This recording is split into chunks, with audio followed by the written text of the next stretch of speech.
5, 4, 3, 2, 1. How about we do it again? 6, 7, 4, 3, 2, 1. I think I farted. Okay, let's try one more I time. definitely. Ready? I can move you. Making review. Making review. Say 6, 6, 5, 5, 4, 3, 2, 1.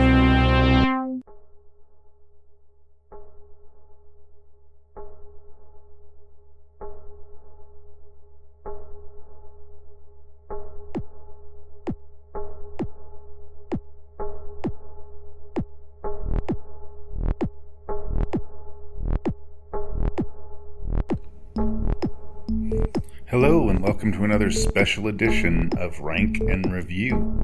This episode, current champion Mr. Lee Beckmann and your host and random Canadian, Larry Parsons, that's me, are going to talk about 6 films from one of the greatest living filmmakers we have, Mr. Martin Scorsese.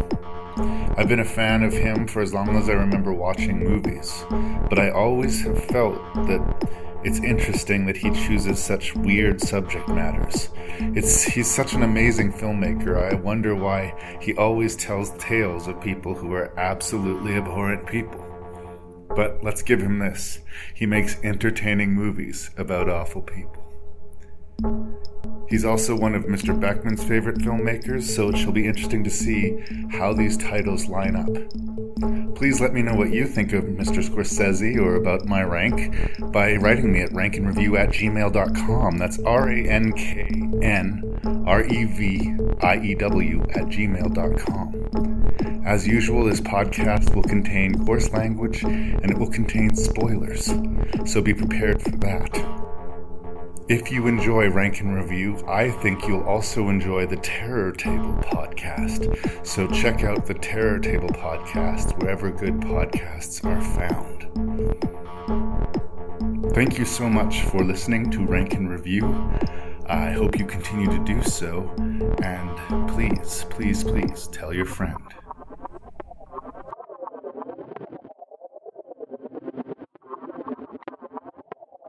So, welcome once again, and current champion of Rank and Review, Mr. Lee Beckmann. The crowd goes wild.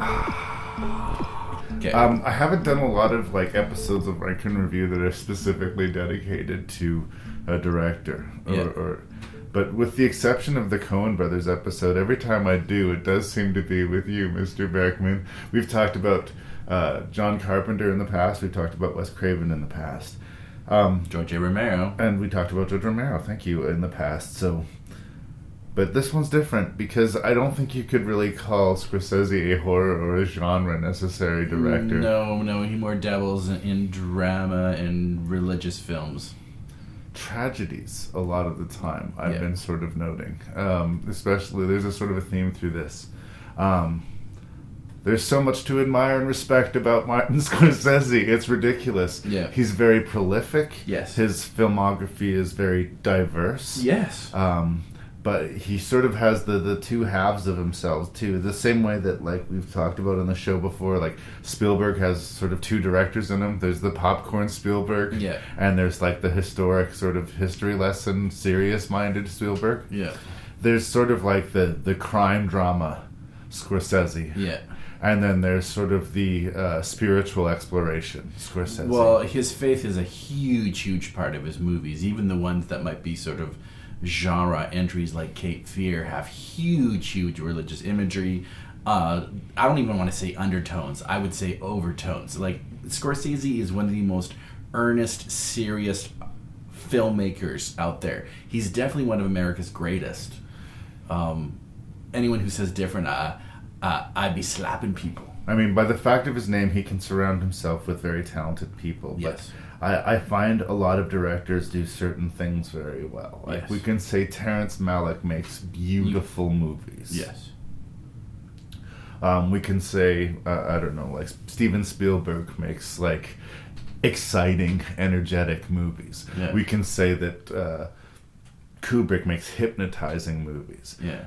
For me, what Scorsese does is he can use all of those descriptors at once, but he almost better than anyone I can think of, can focus those to help him tell a story. Yeah. It's not just about how beautiful that image is. Yeah. It's how beautiful that image is and how that helps the story. Yeah. Whereas I think sometimes Malick can get lost in that, right? Yeah. Yeah. Whereas, or in a way, Kubrick is so great at handling tone and sort of manipulating you that can sort of overtake story. Yeah. I think that Scorsese cares about story a lot.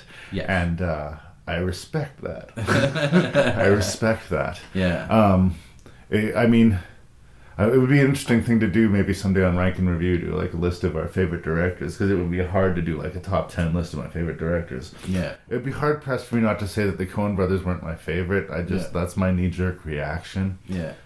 But Scorsese might be my number 2. Yeah. The word genius gets battered around way too much in at least in today's society.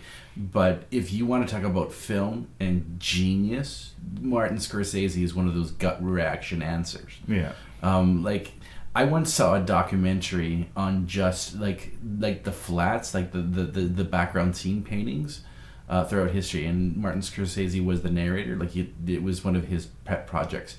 And he made even that really interesting, where I couldn't stop watching it, because you saw some beautiful paintings in the background of all musicals and westerns and whatnot. This man knows like everything about film.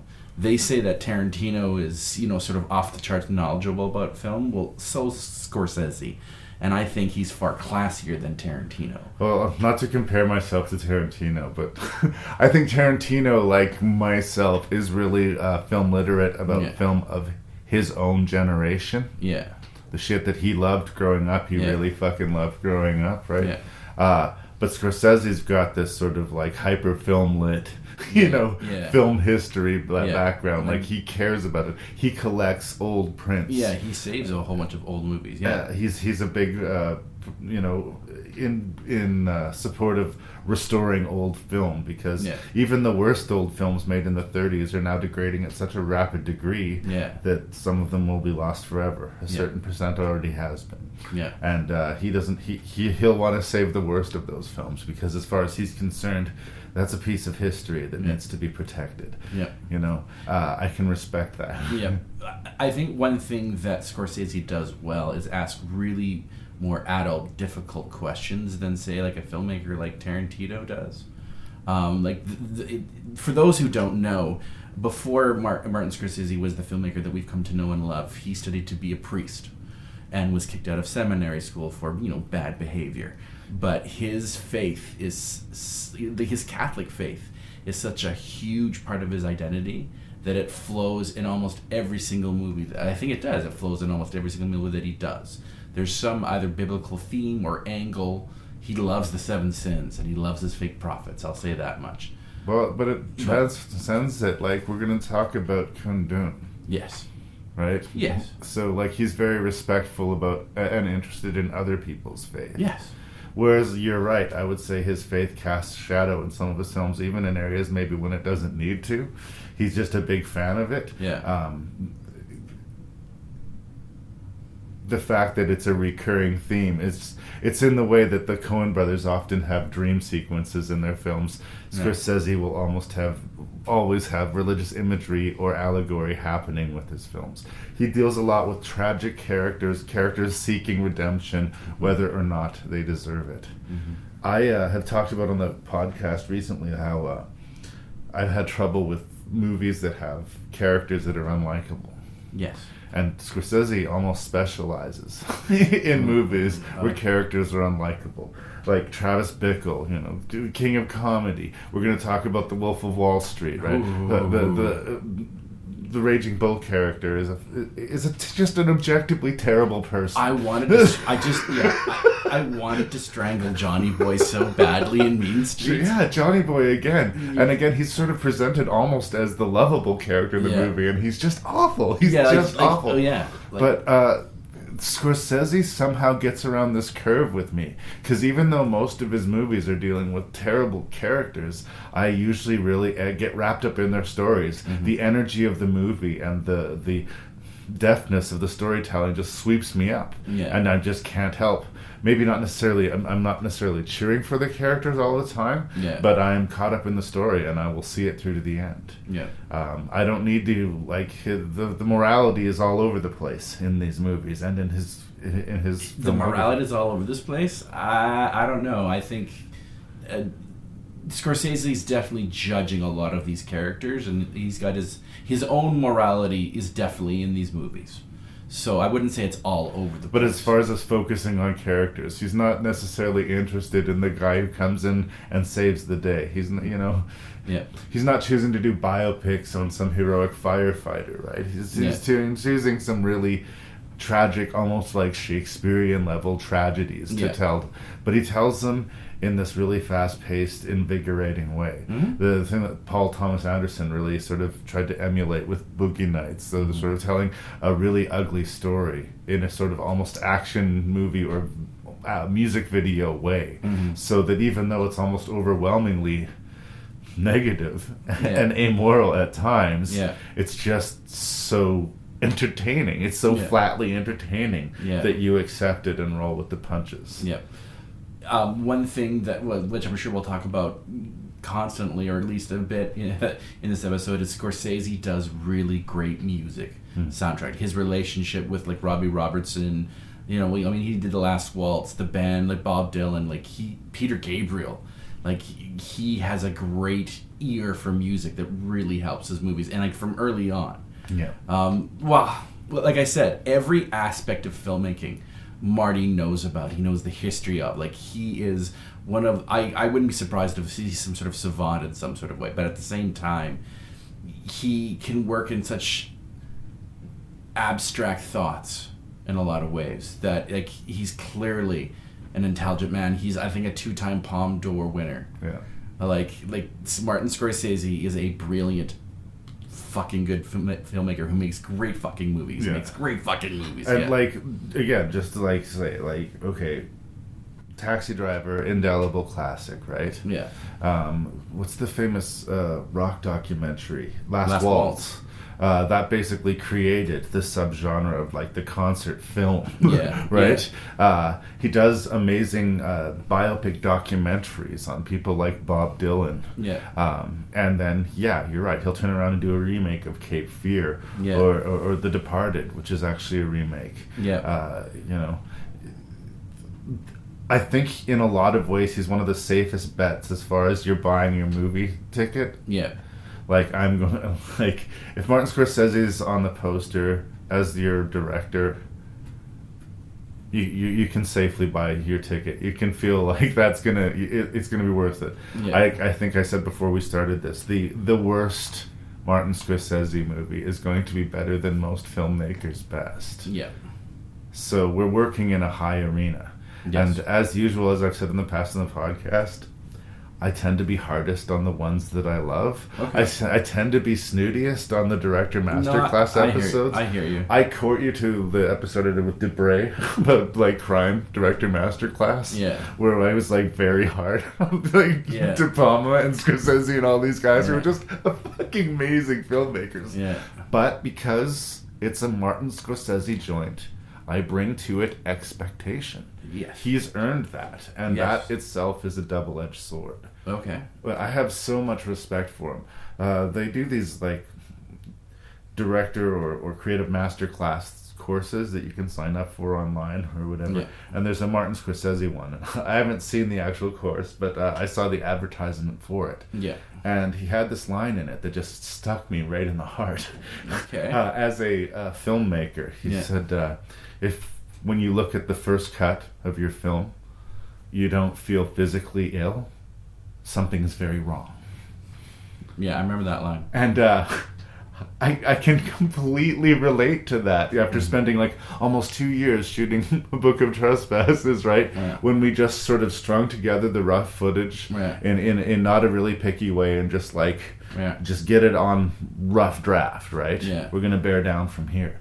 That first watch was terrible. It was terrible. It was a terrible feeling, and it was such a great relief and elation for me to think that that's how Scorsese feels to this day. Yeah. The first time he looks at the rough cut of one of his films, right? Yeah. So like, do not despair. that is that's okay, a normal feeling. and that came from Scorsese. Really, like I said, it got me in the heart. I was just like, thank you, brother. And again, he's not one of these. He's not like, keeping his secrets. It's like he's got this like mass. He loves film so much. He wants everybody to make the best film that they can make. Yeah, you should really watch that documentary on matte paintings. Like seriously, he will make you fall in love with that element of filmmaking. Like I seriously want to see some old 1940s, 50s musicals just to see the backdrop. Yeah. Well, not to skip to the end, too. Yeah. He can sell almost anything. Yeah. Like, he can almost sell me The Wolf of Wall Street. Like, Well, I guess we'll get there. Is there anything that you wanted to say? No, I think we've already talked, like, a good long way. I think you're in for a treat, ladies and gentlemen, because we're going to dig in a little tonight. Yeah, we're talking about Martin Scorsese. As far as I'm concerned, he's one of the boys. Yeah. He's one of the boys. Yeah. Like again, if I could have a steak dinner with somebody, just to pick his brain a little bit, I would fucking love that. Yeah. So we're going to talk about 6 films from his very diverse career, and they're very diverse films: Mean Streets, Raging Bull, Kundun, Gangs of New York, Hugo, and The Wolf of Wall Street. Yeah. Again, like, we're going to get started, but I thought it was kind of deliberate that we would do 2 DiCaprio and 2 De Niro. Yeah. At some point, we might have to touch on that. Yeah. Those seem to be 2 of his regular working muses. Yeah. And which is better, which is worse, who's the better traveler? We can get into it. Okay, yeah. You know what's kind of funny about this list? What's that? Like, I don't think I'm being too brass or bold by saying that all 6 of these films are at least very good. And there's some classics in this list. Yeah. It is not my favorite Scorsese film in this list. It's Bringing Out the Dead. Like, that's how good he is. That's your very favorite, you'd say? Bringing Out the Dead, with hands down. Okay. Bringing Out the Dead, After Hours, Goodfellas. Yeah, see, Goodfellas is number 1, I would have to say, personally. It's the quintessential modern gangster movie. Unfortunately, we're not talking about Goodfellas today, but we got lots of good stuff to get to, so let's get to it. Okay. Charlie cared for them all. What do you like? I like spaghetti and clam sauce, mountains, Francis of Assisi. Hailed by the critics, the New York Times called it beautifully realized. John Wayne. No, there aren't any mountains in Manhattan. Pauline Kael of The New Yorker called it a triumph of personal filmmaking. Newsday said, exquisite, savage, and compassionate. Who's going to help him if I don't? So what's the matter? Nobody tries anymore. Tries what? Just tries to help, that's all, help people. You help yourself first. Listen up, Teresa, that's where you're all wrong. Francis of Assisi had it all down. He knew. What are you talking about? He knew. What are you talking about? St. Francis didn't run numbers. Newsweek said, Mean Streets triumphantly heralds the arrival of Martin Scorsese. So it's 1973. Yep. This is not Martin Scorsese's first movie. Yes. But to me, it feels like it's Martin Scorsese's first movie. It's his first time that he had 100% control of every aspect of the production. Yeah. And it's clearly a very personal story. Yes. This is not autobiographical, but based on people he kind of sort of knew when he was growing up. Yes, well, there's even a documentary on the one disc showing, the making of Mean Streets, and he has, the friends that have been obviously a big influence on the 2 lead characters in this movie. Yeah. Those two lead characters are played by obscure actors Robert De Niro and Never Harvey heard of Keitel. them. Never heard of them. But They it's- sound like losers. It's funny because they feel like they're so young in this movie. I It's know, it's kind of adorable. It's baby Harvey. And what the movie is largely exploring, whether like it's a kind of traditional coming of age thing. Some Yeah. people will call this like duality, but I can almost call it like this hypocrisy, because there's this very sort of religious angle where you got to do the right thing and you Yeah. have to like respect the spiritual life. Yeah. But both of them are actively trying to climb this criminal underground ladder, and how they can, square that circle. This movie is a lot about Catholic guilt. Yeah. It really, really, really is. Where And about the New York of the 1970s. yes, and like Harvey Keitel is supposed to be a respectable man. If you've seen the trailer, but it's like an oxymoron. You're trying to be a respectable man in the world of organized crime. Indeed. Again, like how do you, like right there, there's just an open hypocrisy to it. Mm-hmm. So Charlie, who is Harvey Keitel, and Johnny Boy, Yes. who are Robert De Niro, are buddies sort of mutually ascending in this world. Aren't they childhood friends? Yeah, they go back. Johnny Boy likes to borrow money from people and likes to not pay it back. Yes.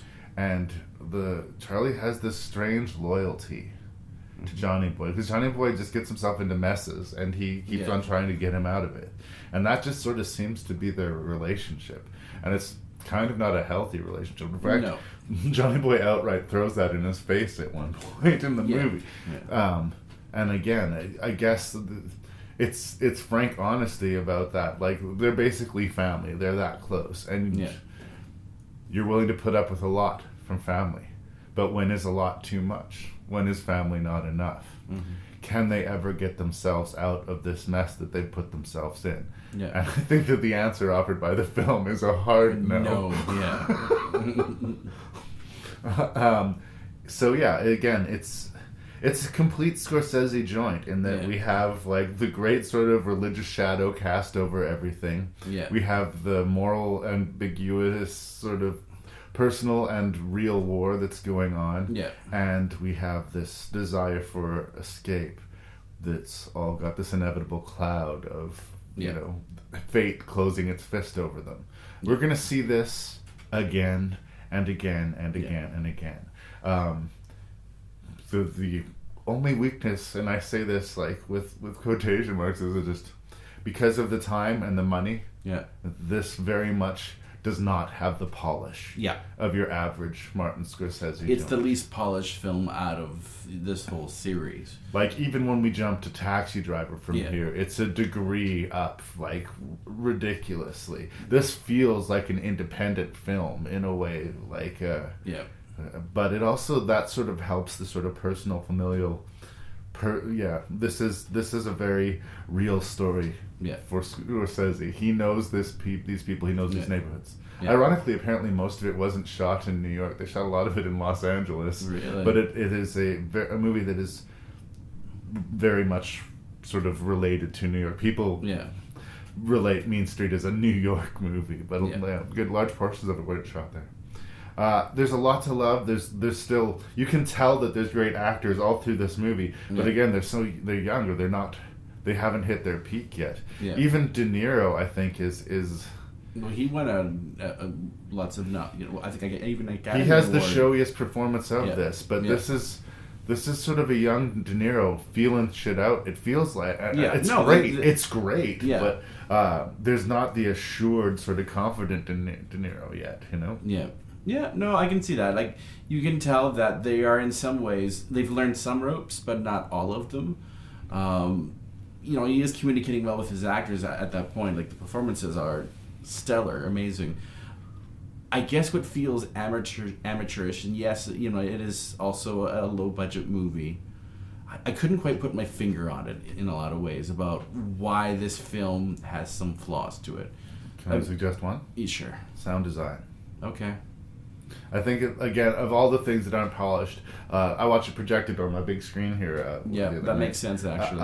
And it's still got that dingy, dark 70s quality that even though it was projected big, I felt myself sort of squinting while I looked at it. Yeah. But despite that barrier, I was able to get over that It was the sound that started to get distracting to me. Yeah. There was some strange audio cuts between like the levels of the dialogue or just the abrupt cuts of sound.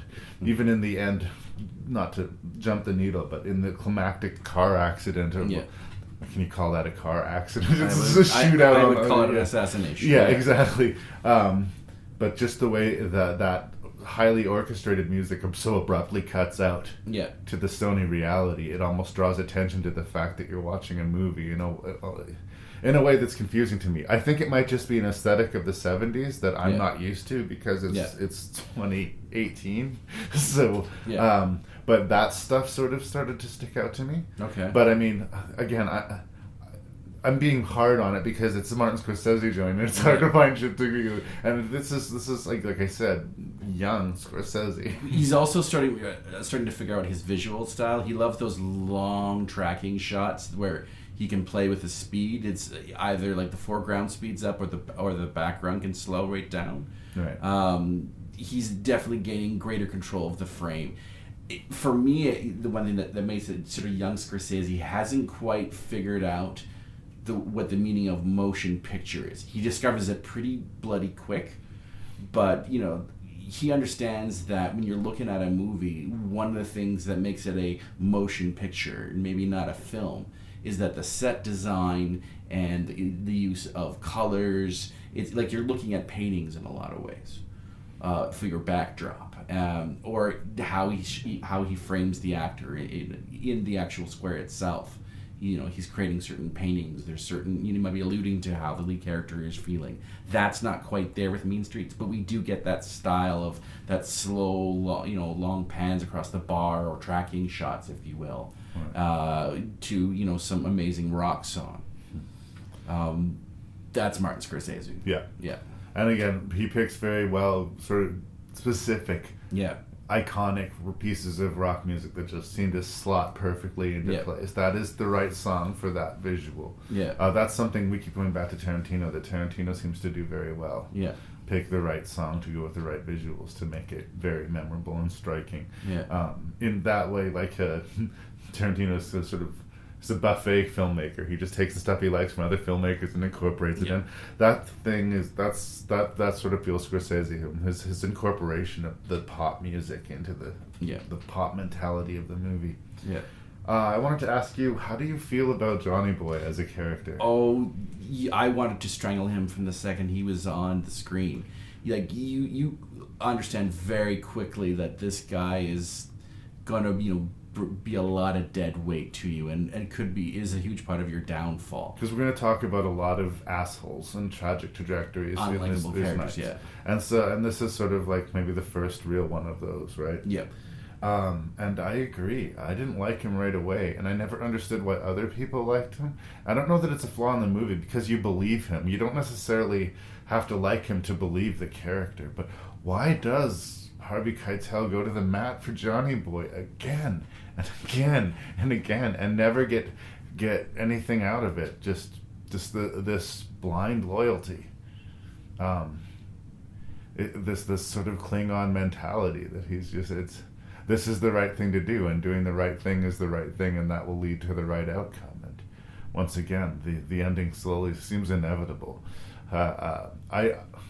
I remember watching this for the first time. I borrowed it from the Saskatoon Library on VHS sometime in the 1900s. And even at that young age, I felt that bad ending coming. There was just something so inevitable, and the way that they were all laughing and together and suddenly forgiven of all. It seems like the second they get outside the city limits of New York, all is forgiven between them, and they're all smiles. And you know what, Lee? They're going to be best friends forever. Okay, true enough.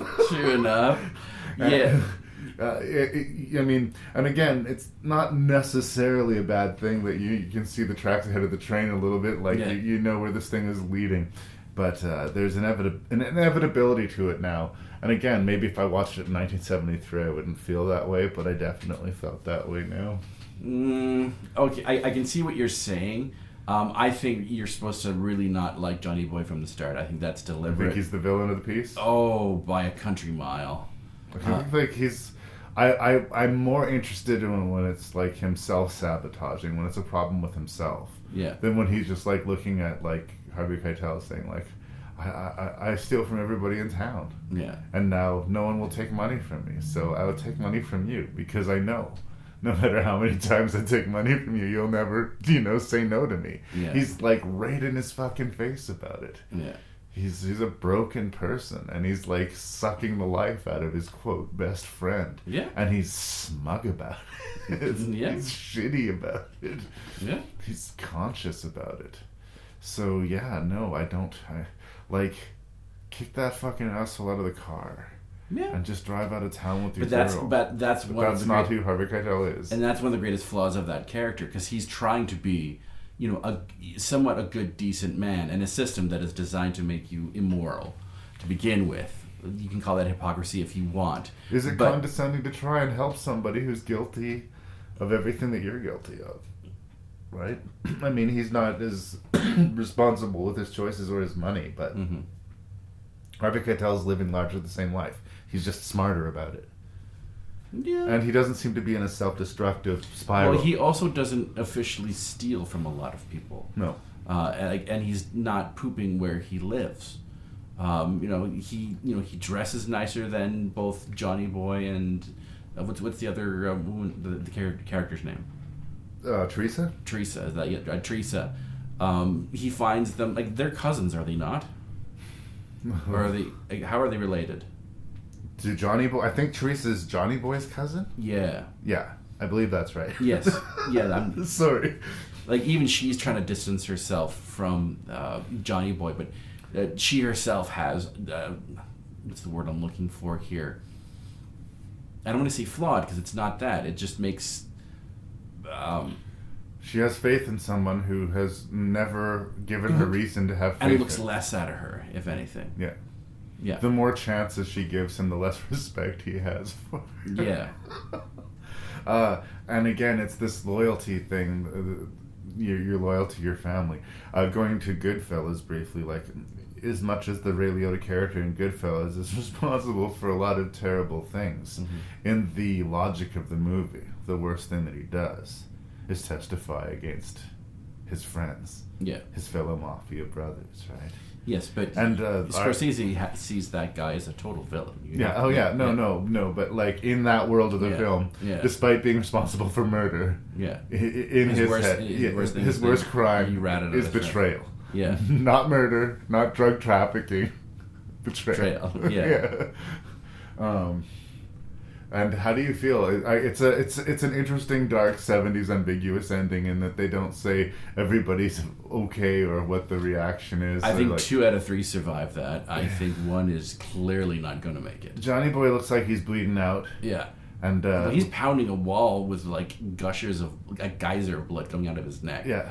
And I would like to... or Keitel's got a badly busted or shot arm. Yeah. And the girl looked pretty bad off, but alive. Yeah.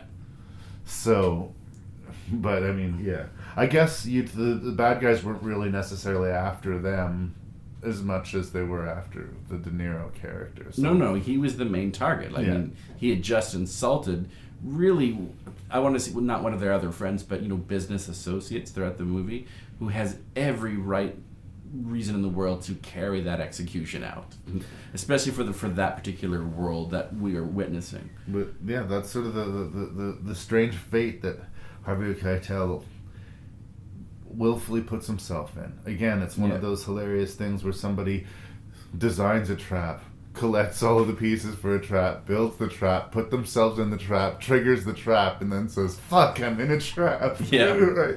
Every single time he helps De Niro, it fucks him. Right? And that's the way the movie whenever ends. he's trying to show any sort of good, decent part of humanity of someone, it's to a person who clearly does not deserve it and is sucking the life out of the other person. And it's all about Catholic guilt. I'm guilt. I've got that sexual relationship with a somewhat outcast in society. My best friend is a sociopath who... Should he be more loyal to Jesus than he is to his best friend? Yeah. Yeah. Therein lies that question to that movie. In a way, to me, Mean Streets is kind of like his Reservoir Dogs. Yeah. And now Taxi Driver would be his Pulp Fiction. That's where it's like solidified himself as, okay, he's a force to be reckoned with. Yeah. You see a lot of potential in this. You see a lot of like, and he brings, great performances from a great new set of actors. And he's going to continue to do that. We're going to talk about Raging Bull, where he introduces the world to this guy, Joe Pesci. Yeah. What's your thought on... Is it Catherine? Teresa, the Amy Robinson character? Yeah, well, she's very good in the movie. I think so. Yeah. She's, in a lot of ways, sort of like the moral center of the picture. She is, if you stop and you think about it. She's always trying to do right by everybody. But in the same way, in Harvey Keitel's mind, at least, he's always trying to do right by everybody. Yeah. But he still participates in a criminal enterprise. Yes. So I guess I'm finishing where I started. All right, okay, let's bring it back, yeah. But that's fine. Like, again, we're going to see this again. I think that he gets better scripts and deeper into it, sort of in his continuing crime saga series. Like I said, you could almost watch a subplot series of movies in Scorsese's oeuvre of just like the study of this morally dubious criminal characters. I do have a question before we sort of zero off on this review. Did you find the movie claustrophobic to watch? Increasingly so, but I think it had a lot to do, again, with the lo-fi lighting and sort of grain of the 70s. But he also shoots in some pretty enclosed spaces, and I can't help but wonder if that's deliberate. Like, even some of the small little apartments that little old ladies are living in, or... sort of crooks and crannies of that particular city, that you do feel bunched in. Implying they're sort of, trapped. Yeah. And well, the not only they're that, sort of, inevitably trapped into their fate. He'll revisit this once again with Gangs of New York. I don't want to explore too much here, but there are lots of sequences inside bars or little dives somewhere where it's... you feel an extra sense of tension and dread. Right. So I just wondered if you had that same feeling, or definitely. Okay. Like I said, I don't know if it's been. It's a pretty clean remastered edition, like the DVD cut that I have. It looks nice, but in spite of how clean and remastered it is, it can't sort of hide the lo-fi 70s gunge to it. Yeah. But in a way, it kind of helps the film. It's sort of appropriate. Yeah. I like it. It's far from my favorite Scorsese film, but I like it a lot. Yeah. The Bronx Bull, the Raging Bull. Let's hear for the great Jake LaMotta, ladies and gentlemen. I'm the best. I can take him more than anybody. You're dead. You're married. Leave the young girls for me. There's no way I'm going down. I don't go down for nobody. What is it with him? Why does he have to make it so hard on himself? If you beat Sugar Ray, you'll get a shot at the title. You feel that way? There's no one else around who wants to fight me. They're all afraid. There's a lot of bad things, Joey. Maybe it's coming back to me.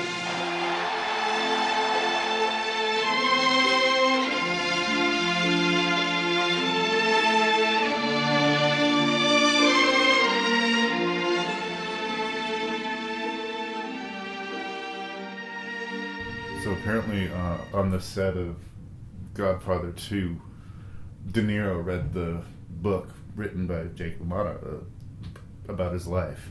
He wasn't particularly impressed necessarily about the writing, but the honesty with which he told his story. Yeah. Because objectively, this is a movie about a terrible person. Mm-hmm.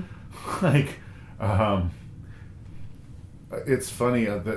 A lot of people consider this, quote, one of the greatest sports movies ever made, but it's not a sports movie. I don't think of it as a sports movie at all. It was driving me crazy. I just was looking at the DVD, and there's all these, we recommend, if you like this, watch Field of Dreams, and fucking all these other sports themed movie. And I'm like, did you watch this Raging Bull movie, this epic Shakespearean tragedy that we see here?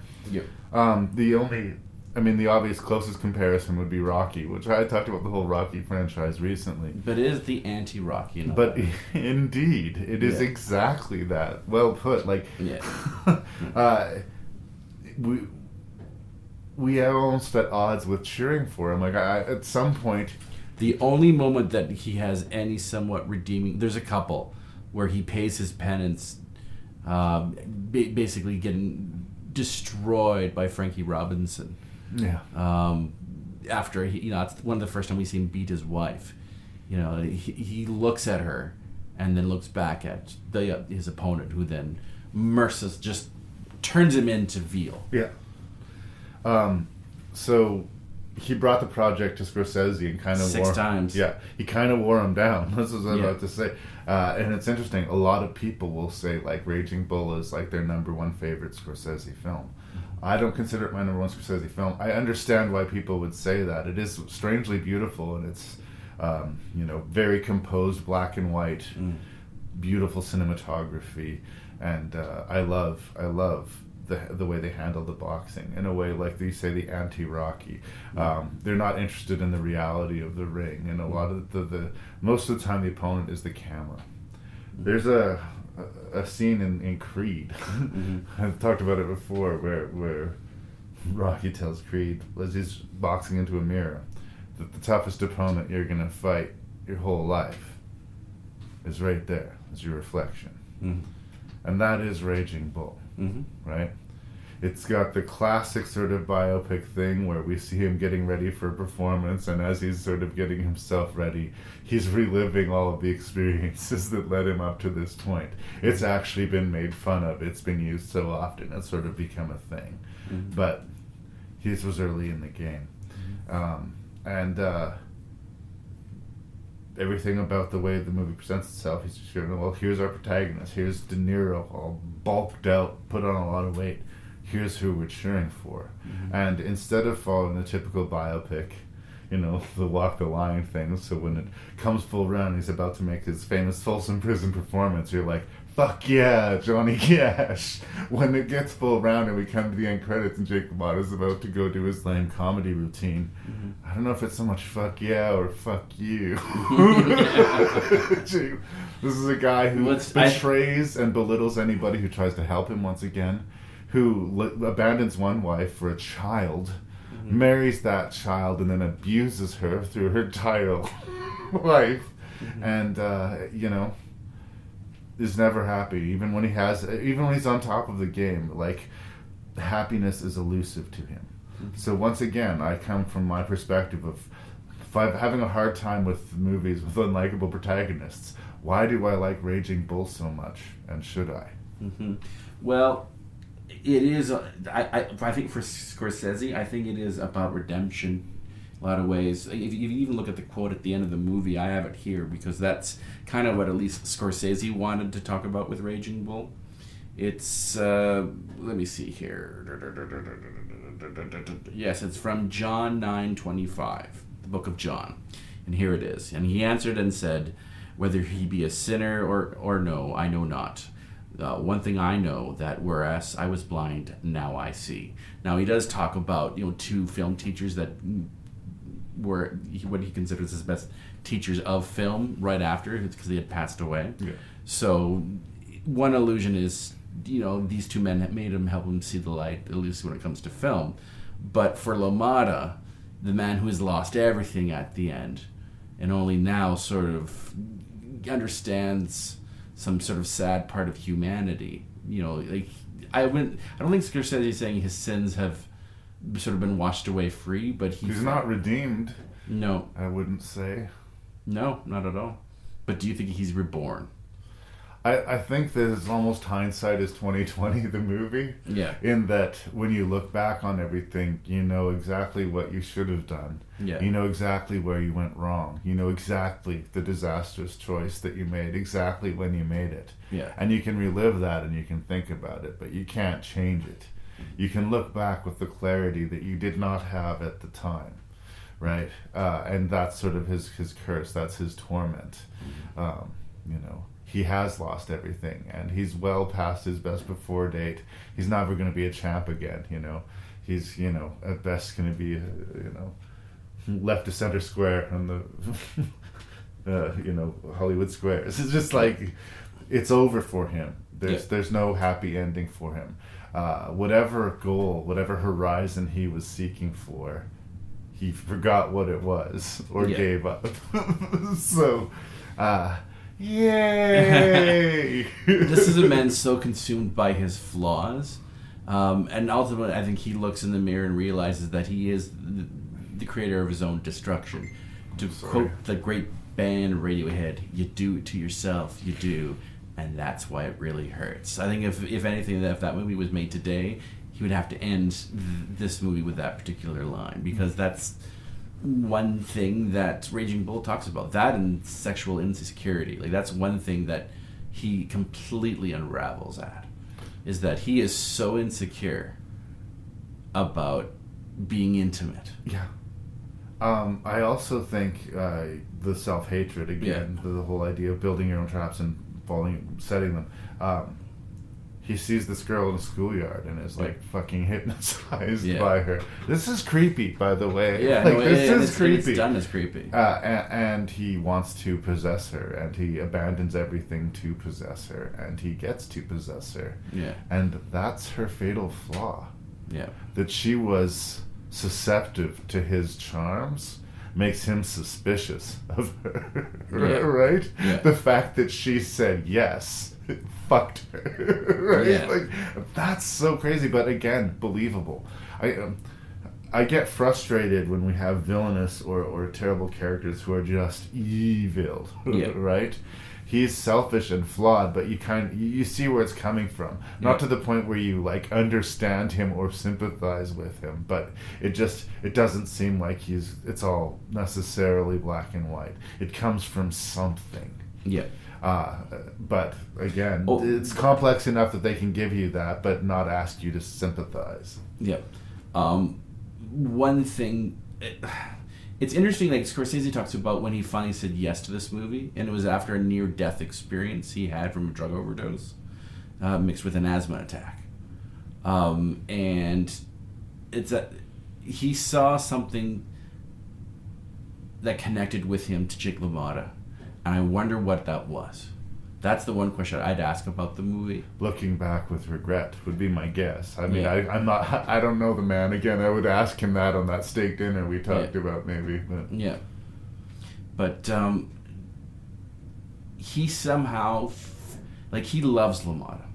That's the one thing about Scorsese, especially when he does his gangster flicks or his crime dramas, is that he has genuine love and affection for horrible men, and tries desperately to put humanity into them. Hate the sin, not the sinner. Is not that the very Catholic way? Yeah. And here's a shining example in a lot of ways. When we I would not first see it because we saw it in Mean Streets, but, he's trying and understands quite well the worst of toxic masculinity in some regards. Here is a wife abuser. Whose violence, I love even the sound in this. We talked about how, the sound in Mean Streets was probably a weakness. Here he's got animal jungle noises over, the punching and the boxing, or just the violence aspect of it. It's unnerving. We should talk about the fights, actually, because I think that, in a way, some of the least, quote, realistic stuff in the film is how they handle the boxing. Like, the human drama is much more interesting. Well, interesting is not the wrong. The human drama is much more realistically covered than the boxing. A lot of the times, what we're seeing, they're basically boxing the camera. So we're seeing these hits coming. And we're sort of we're seeing the point of view of, as the other boxer. But again, it's also beautiful, and it's slowed down, and we just see all these droplets of sweat showering down like rain, and we see sort of the physical exhaustion of the men, and the second by second sort of calculations of the fight. But we don't have the typical rowdy Rocky style, spit take, crowd shouting brutality that you'd expect. It's artistically handled violence. And Scorsese does not scream away from violence. And again, we do see on his face the results of these blows, and what a lifetime of those blows does to not just the inside of your brain, but the outside of your face even. There's the term palooka, which is just a boxer that's taken too many hits. That you basically regress Yeah. to a simple, childish kind of persona. Yeah. And you have no long-term or short-term memory, I think it is, like it's all just sort of your basic day-to-day needs, know. Yep. What's the next meal? What's the next thing we're doing? And there's no past and there's no future. Yeah. And I don't think that he's to that point at the end of the film, but these are the very real consequences of boxing, and you believe that in the world. Mm-hmm. Joe Pesci. Yep. This is sort of the world sort of was introduced to Joe Pesci. Yep. And Scorsese was really impressed and liked him, and they had similar backgrounds.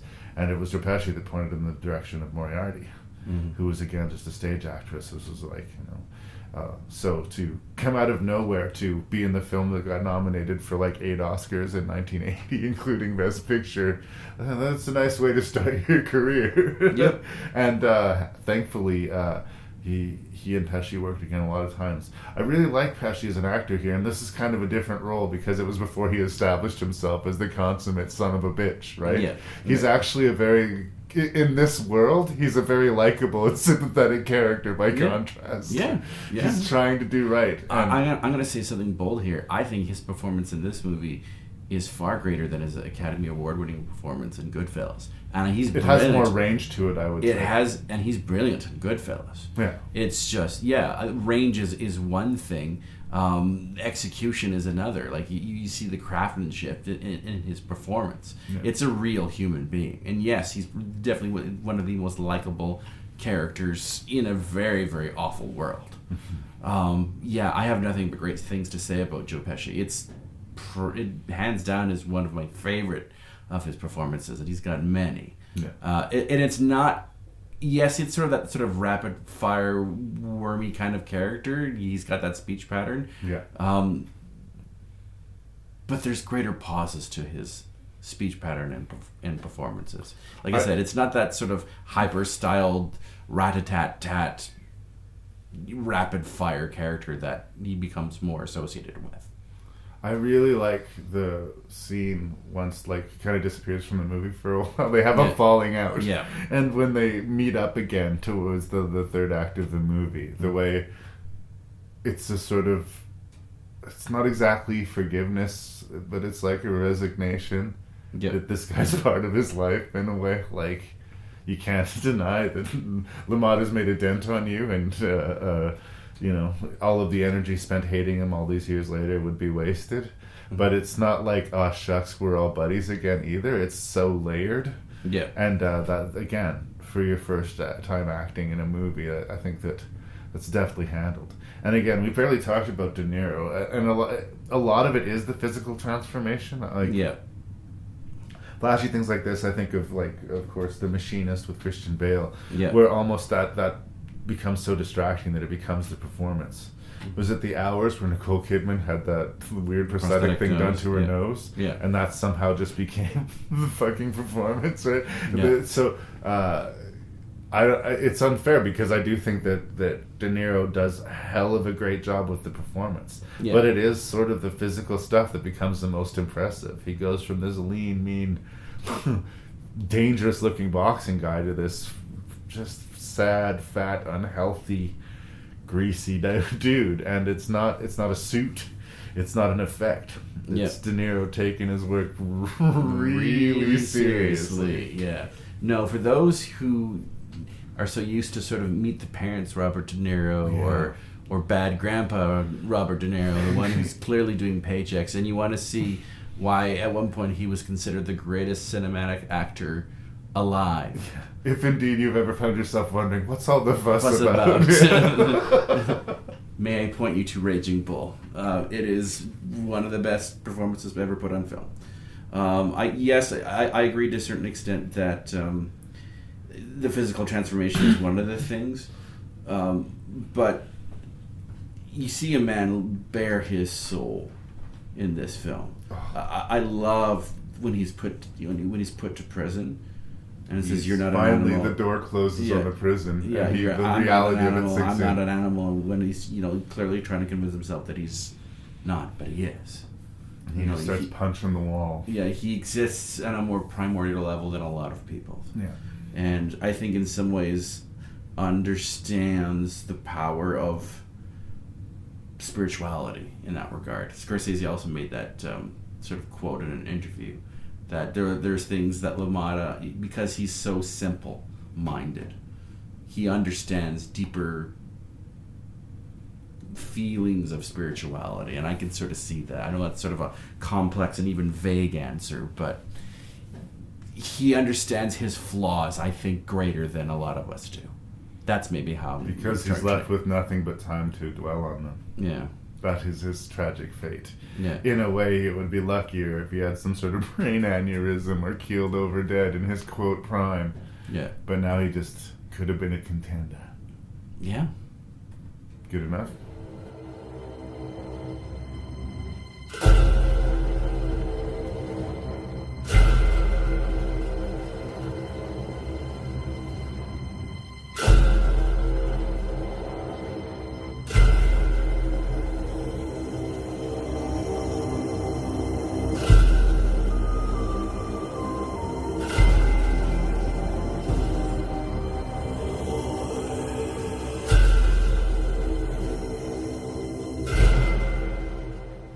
So you can sort of divide Scorsese's films, as I've said, from the ones that are kind of religious to the ones that are super duper religious. Yeah. I mean, KUNDUN's probably one of the more super duper religious ones. It's just not particularly Christian. Yep. It's basically the life story, well, not the complete life story, but almost the complete life story of the 14th Dalai Lama, from the very interesting history of how they go about the selection process and the finding the child that is going to be their new chosen spiritual leader, to his upbringing, to then the very real social, political confrontation that he has with China. So there's a lot of history being covered, and for that, my resounding sort of takeaway from KUNDUN is that it's epically beautiful. I remember Roger Deakins, I was young in his career too, just killing it. I remember this, like, monks walking up these slow looking, possibly narrow passages up these massive mountainscapes. I think of those sand drawings. Yeah. I forget the name of that particular style of art too, but I've seen it live. It's believe it or not, it's more beautiful live than it is put on film. Yeah. And it's still gorgeous here. And again, just lusciously, like, you consume the images. Yes. More so than the story, because it's sort of like a series of vignettes more than it is a story. Yes. And that's exactly almost what it is. Feels tone Its structure pony. narrative is definitely wonky. It's got that weird tone pony. It's a Philip Glass score, and it's coming similar to the time where he was doing like the Thin Red Line stuff like this, like almost synthy, strange, eerie, with obviously the lilt, the Tibetan lilt in the background of it. Yeah. But it's this almost hypnotizing tone poem. And I have to confess, I watched it for the second time for this podcast. I fell asleep. I fell asleep watching KUNDUN. I fell asleep watching one of my favorite filmmakers' movies. That's just a fact. That's just a thing that happened. Yeah. It's not my favorite Scorsese film, but it's far from a bad film. Yeah. In fact, there's a lot of interesting things to be said about it. And again, he's not afraid to do a hard political film. Yeah, he's actually not allowed in that country at all. Him and any of the filmmakers. And he's like stepped on toes before. I mean, he's the Last Temptation of Christ. Like, he has no problem, trying to put a human face on a spiritual figure, which I think can be argued is done a little bit here. I would say better done in Passion. Excuse me, not the Passion. Not the Passion of the Christ, the Last Temptation of the Christ. For some reason, I keep on trying to say Passion instead of Last Temptation of the Christ. It's the beautiful cinematography stuff. It's almost something, again, that could be projected on the wall at a party while music is playing, and it's hypnotizing and beautiful in of itself. The politics are a little bit strange. I mean, obviously we're siding with the people of Tibet here. Yeah. But again, the political system as existing before China invaded wasn't great for the common people of Tibet either, right? Yeah. When the monks are running the show, basically they're just the ruling class on the top of the mountain. They have all of the rest of the people have nothing. But he defends his territory. It's an invading force. Yeah. China instigates 100%. But it's an interesting area of history that I did not know a lot about, and I certainly did not regret watching it. But I must confess, of the 6 movies we were talking about this week, if there's one that felt like homework to me a little bit, it was kind of KUNDUN. Okay. Again, a lot to admire. Very, very beautiful, but almost a sleep aid. Wow. Okay. Sorry. I'm being way harder on it than I should be. No, that's how I feel, though. Okay. Well, I agree with you. It is a vignette story than it is more like a clear through narrative. I actually watched this with 2 pauses. Right. Where I paused, right at the end of him as being discovered as this new prophet. I think that's the one question that kind of rolled through my mind is what would happen in today's, if I was alive today and some sort of, religious prophet was alive today, how would that person be received? Right. Especially on North American soil. Can you imagine if someone came back and says, I'm the second coming of Christ? How would they be viewed? It's crazy. But they weren't selected by the church itself. Yeah, right? They were selected by the people.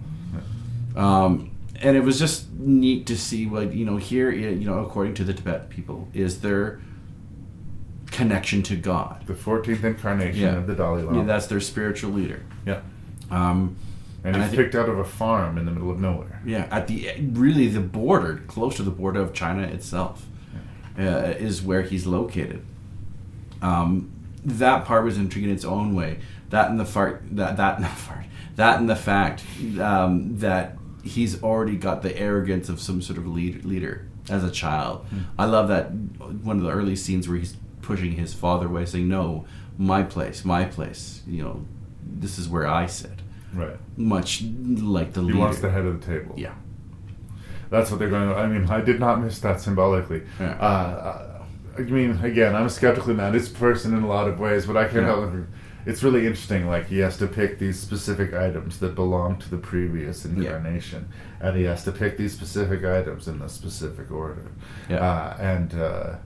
You could argue, again, 1,000 monkeys and 1,000 typewriters. If they put this test to enough kids, eventually one of them's going to pick the right thing. Yeah. The movie doesn't take that approach, and again, it's interesting that such a very Christian filmmaker took it very seriously. In the same way, like Darren Aronofsky, who's sort of an outspoken atheist, took Noah very seriously, right? Yeah. So I can respect that. He's telling the story. He doesn't have to put his beliefs on it. He's just function. Interesting. This movie's written by the one who wrote E.T. Yeah, Matheson. Yeah. What is it? Sorry. Used to be married to Harrison Ford. Melissa Matheson. Yeah. Yeah. Yep. That seems like a sharp left turn from E.T. She's got an interesting list of screenplays on her IMDb page. Yeah. She's definitely a gifted writer. But again, just look at this collision of talent. Philip Glass, Martin Scorsese, Roger Deakins, Melissa Matheson. They're using really not actors. They're using real people as well, and gave them great performances. I really like this, but I can definitely see why it would test people's patience. And at the same time, it also houses one of the most disturbing scenes of violence that I've seen, well, definitely in this series, but in quite some time. It's more done by how they tell it more than they show it, and when they do, it is brief. Yeah. Although there's that long tracking shot of all those bodies. You get the feeling that no matter how savvy, no matter how great a tactician he somehow magically became, Chinese were just there to fucking kill people, right? Yeah. And he has this vision. There's this sprawling pan out of death and death and death and death all around him, and it's not his fault that it's happening, but it's his fault. It's his job to stop it from happening. Yeah. And it is striking and nightmarish. Oh my God! I swallowed something and my heart went. Bleh. Yeah. I don't want to spoil it for the people at home because I do think you should watch this movie. But it is a horrifying event. And it's one of those things where usually Scorsese films, with the exception of even Hugo or The Age of Innocence, like there's lots of profanity, lots of brutal violence and sex. There's very little, but when it does happen... This is the first of 2 PG Scorsese movies that we're reviewing. But when it does happen, you are jolted. Yeah. I love... If anything, once again, there are so many shots that work as paintings. There's one part where the little boy is sort of like sneaking around and looking behind in a room or a hallway where a bunch of carpets have been hung, and they look like almost different, primary colors, style, easy, naturalistic paintings. Well, it's the carpets, and they're just gorgeous to look at. Even the lighting's very lush. Yeah, but it's at times definitely a struggle to follow the narrative. It's not a movie that's necessarily for me, except for the fact that it's directed by Martin Scorsese in a lot of ways. Yeah. But that's not a bad thing. And in fact, I think it makes me respect Scorsese more that you would never imagine that the same guy that, made Gangs of New York, which is the movie we're about to talk about, made Kundun, right? Like, they're so epically fucking different. Like, it's that alone is impressive. Like, I'm fine with filmmakers who find their niche, that there's something they're really good at, and they ride that pony for as far as they can. But there's something about a filmmaker who wants to prove he can do it. It's like Kubrick with The Shining. He saw a lot of other directors. William Friedkin was making The Exorcist, and he felt like he was maybe being shown up. So he's like, no, I'm going to make a Kubrick fucking horror movie. Yeah. So I appreciate that. It shows the range to his game. Yeah. Scorsese's not just good at making thrillers, you know. I think you could argue he's better at making thrillers than making comedies. But that said, there's a lot of really great Scorsese comedies. Yeah. So I would never tell anyone not to watch Kundun. But if you're getting the feeling like this isn't going to rank high on the list for me, you're kind of right. Okay, fair enough. You're kind of right. Good to show your hand there. But that's okay. The movie is beautiful and interesting enough. It's again, I'm going to watch Goodfellas a hell of a lot more than I'll ever watch Kundun. Yeah. Is that good enough? Or kind of short and sweet on Kundun? Yeah, that's fine. Okay.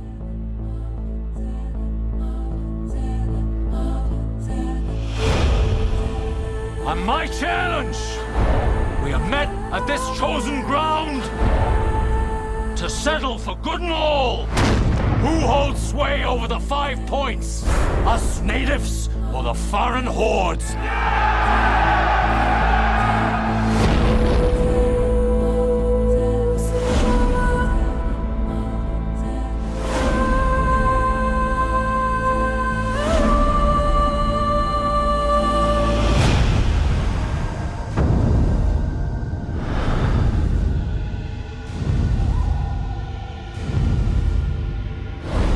This knife that struck him down, let me put to rest my father's ghost.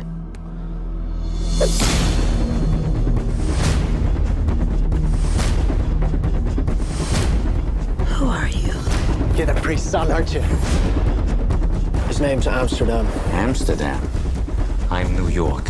Everything you see belongs to me. The newsboys and quick thieves and blind tigers here in paradise. Everybody owes, everybody pays. What do you think you're doing?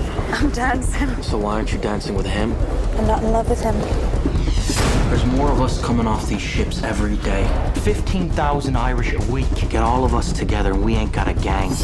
We got an army. Challenge. Challenge accepted. So we now jump to 2002 and Gangs of New York.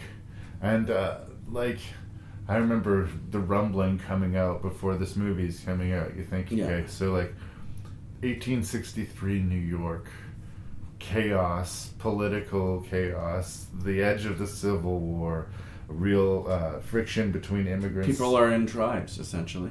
real friction between the immigrant populations, specifically the Irish, strangely, just because of the volume that are settling in and around New York. And you hear about this cast, you know. Daniel Day-Lewis is coming out of retirement to work with Martin Scorsese, right? Leonardo DiCaprio, still, like, huge superstar, you know. He fronted Titanic, you know. He's going to be he's going to be on the marquee for a while. Excuse me. At the time, Cameron Diaz is huge, and it's full of great character actors, both British and otherwise. You know, I love me some John C. Reilly. You know, there's a lot of expectation. Why do I hear a butt coming? Because you're a dirty person. Because I think the first time I saw Gangs of New York, I must admit I was a little bit disappointed by it. It has grown in my esteem slightly. And of the crime wing of Scorsese's films, I would put it lower down. Yep. But you're still in really good company. Yeah. Okay? But again, I don't know what the movie I was expecting or what I wanted it to be. Yeah. But on some level, the first pass of it kind of shook me off. There's a few things that I will say that I stick by as criticisms. Okay. Cameron Diaz is a very contemporary presence in this movie. Yes. Her accent's a little bit wonky, and she's not bad, but she's outclassed by everyone around her. Yes. And over and above that, it's just kind of a strange character. She doesn't sort of fit comfortably into the movie. And she has the least to do, unfortunately, and has that sort of cliched where she's the romance, the love interest, and that seems a shame. Part of it is the writing. Yeah. I agree, maybe a stronger actor could have done something maybe a little bit with it, but she's sadly, I don't want to say arm candy because there's more elements to her, but it's just one of those tragic things. Not since Tombstone has the female character so obviously been the least captivating thing about the movie. Okay. At least for me. Okay? Yeah. So there's that. And then I want to talk about Daniel Day-Lewis because, I mean, mad respect for that guy. He's a powerful, huge presence in acting. Okay. He is fucking huge in the movie. Yeah. Huge in the movie. Yeah. Really, really huge in the movie. And nobody comes close to matching him. It's almost like one of the characters is being played by a Muppet or is animated or something. Like, he sticks out so much. He is such a huge force of evil and power that the movie seems to understand that nothing can match him. Not even Leonardo DiCaprio. Yeah. Which brings me to Leonardo DiCaprio. I think for me, it wasn't until The Departed that I was 100% on board with DiCaprio. A lot of it is that he's just got this young boy's face. He thrives and strives to play high status characters. He always wants to be the guy in control, knows the shot, yelling at people, telling them what to do. Yeah. But he, for the longest time, just looks like a child.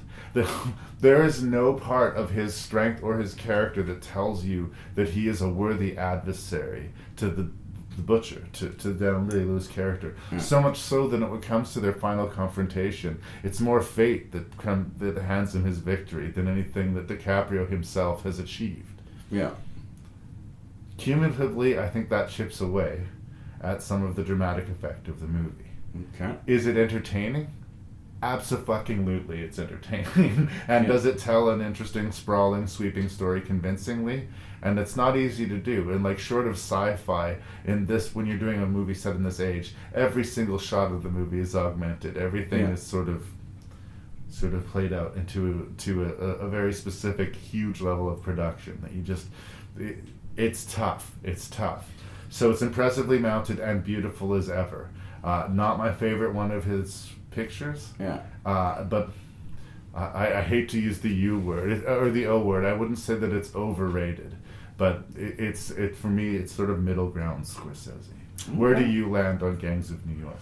Well, my esteem for it has grown with each sort of viewing. One thing that, and it's sort of sad that this is one of the last films that uses real life sets when it comes to grand sweeping epics. Like, you can tell they put a lot of money into the set design and to the matte paintings and everything. This is when CG starts to really take over with the big epic dramas. Ridley Scott sort of ushered that in with Gladiator.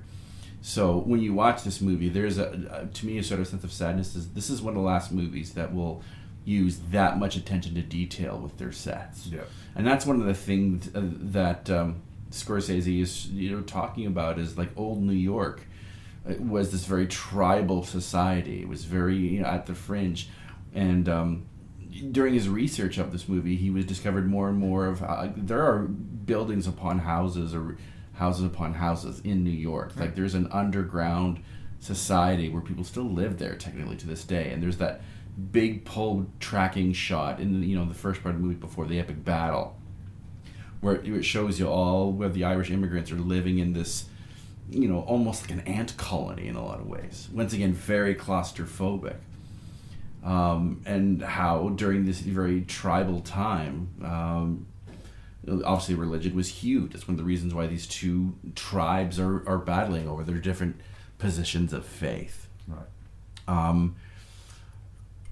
Its flaws are the sort of operatic simplicity of the story. We've seen this story before. You killed my father. But better to die. Yeah. It's interesting to note that the book in which this is based off of, they really sort of loosely streamlined one of the stories in the book. I have not read the book, but I've read enough reviews of it, and they've echoed that sentiment once, where it's not the book by a country mile. I use that term again. Well, but that's what happens when you adapt a novel or any kind of book into a movie. You got to squeeze it into I guess in this case, 3-hour package. Yeah. But there was like a lot left on the table when it came to the book. That book is not exactly narrative based. It was like multi-narrative. Right.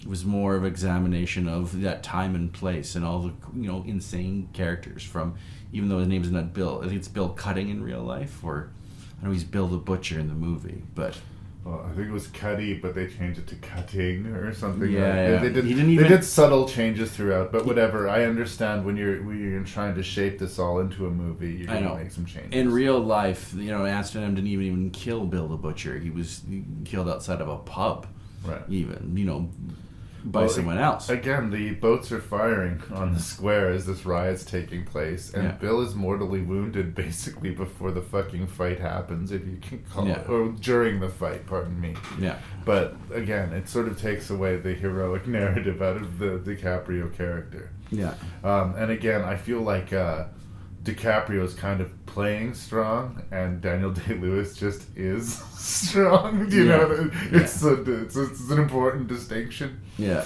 But that said, I think that Bill does suffer from some flaws that a lot of great villains do. Like, they're presenting him once again as a quote principled villain. But he's not a principled villain at all, right? And like, again, he would sell that, but in his deepest heart, he's just a fucking piece of shit, right? Yeah. When any real adversary comes, he has no problem throwing a knife in their back, right?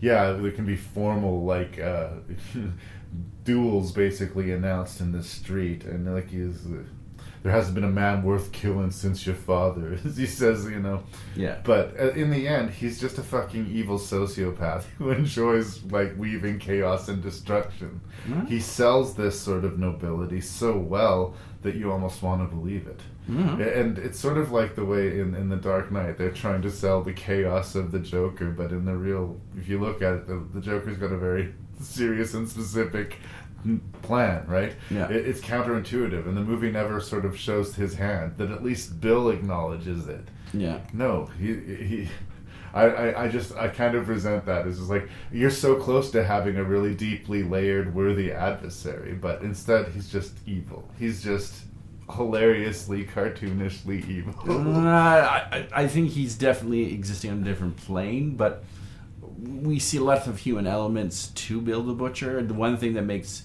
at least DiCaprio's or Amsterdam's arc at least somewhat compelling is the sort of father-son relationship that does happen in the film. I also love the fact that Bill the Butcher definitely is in love with himself. He's oh God, yeah, yeah. Like he finds himself funny, and that's part of the charm of the character in a lot of ways. He's a pretty funny guy. I want to get to an element because I think Gangs of New York has way more relevance today than it was when the movie was released in 2002. Was it? Yeah. As far as we don't like immigrants. Well, racism. Yeah. You know, here's something. This is one of the films where, I mean, Scorsese had dabbled a little bit before, but that's one of the hugest element. Bill the Butcher is a nativist. Mm-hmm. Donald Trump is a nativist. Yes. It is totally attacking nationalism. And the images that we're seeing on the news today, and at least American news, are definitely echoed strongly in Gangs of New York. Again, hopefully when people look back at this era in history, they'll look back the same way I do at Gangs of New York and they'll say, what was their problem with Irish people? They'll look back at this time in history and say, what was their problem with Mexican people? Yeah. Here's hoping. Well, I mean, Scorsese's laying bare one of the deep elements of American history is that they've got some deep-seated institutional racism. I think it's been part of what America was born. They say land of the free, but they mean land of think like me. Yeah. Yes, absolutely. That's a pretty good analogy right there. And that goes on to this day. The shape and name of the fight and the adversaries and the tables may flip, but essentially it comes down to mine, not yours. Yeah. Yeah, it's very simplistic. Yeah. And again, that's the thing that sort of frustrates me is like he wants to sell himself as this great patriot. Yeah. You know, a friend of the working man. Yeah. In his heart is hard, he just fucking loves killing people. Like, he just loves killing people. I think he definitely enjoys it, but for him it's righteous. And, like you say, the celebrity of it. Yeah. He likes to create the legend of Bill the Butcher. Yeah. And nurture it. Another X on the board. Another adversary vanquished.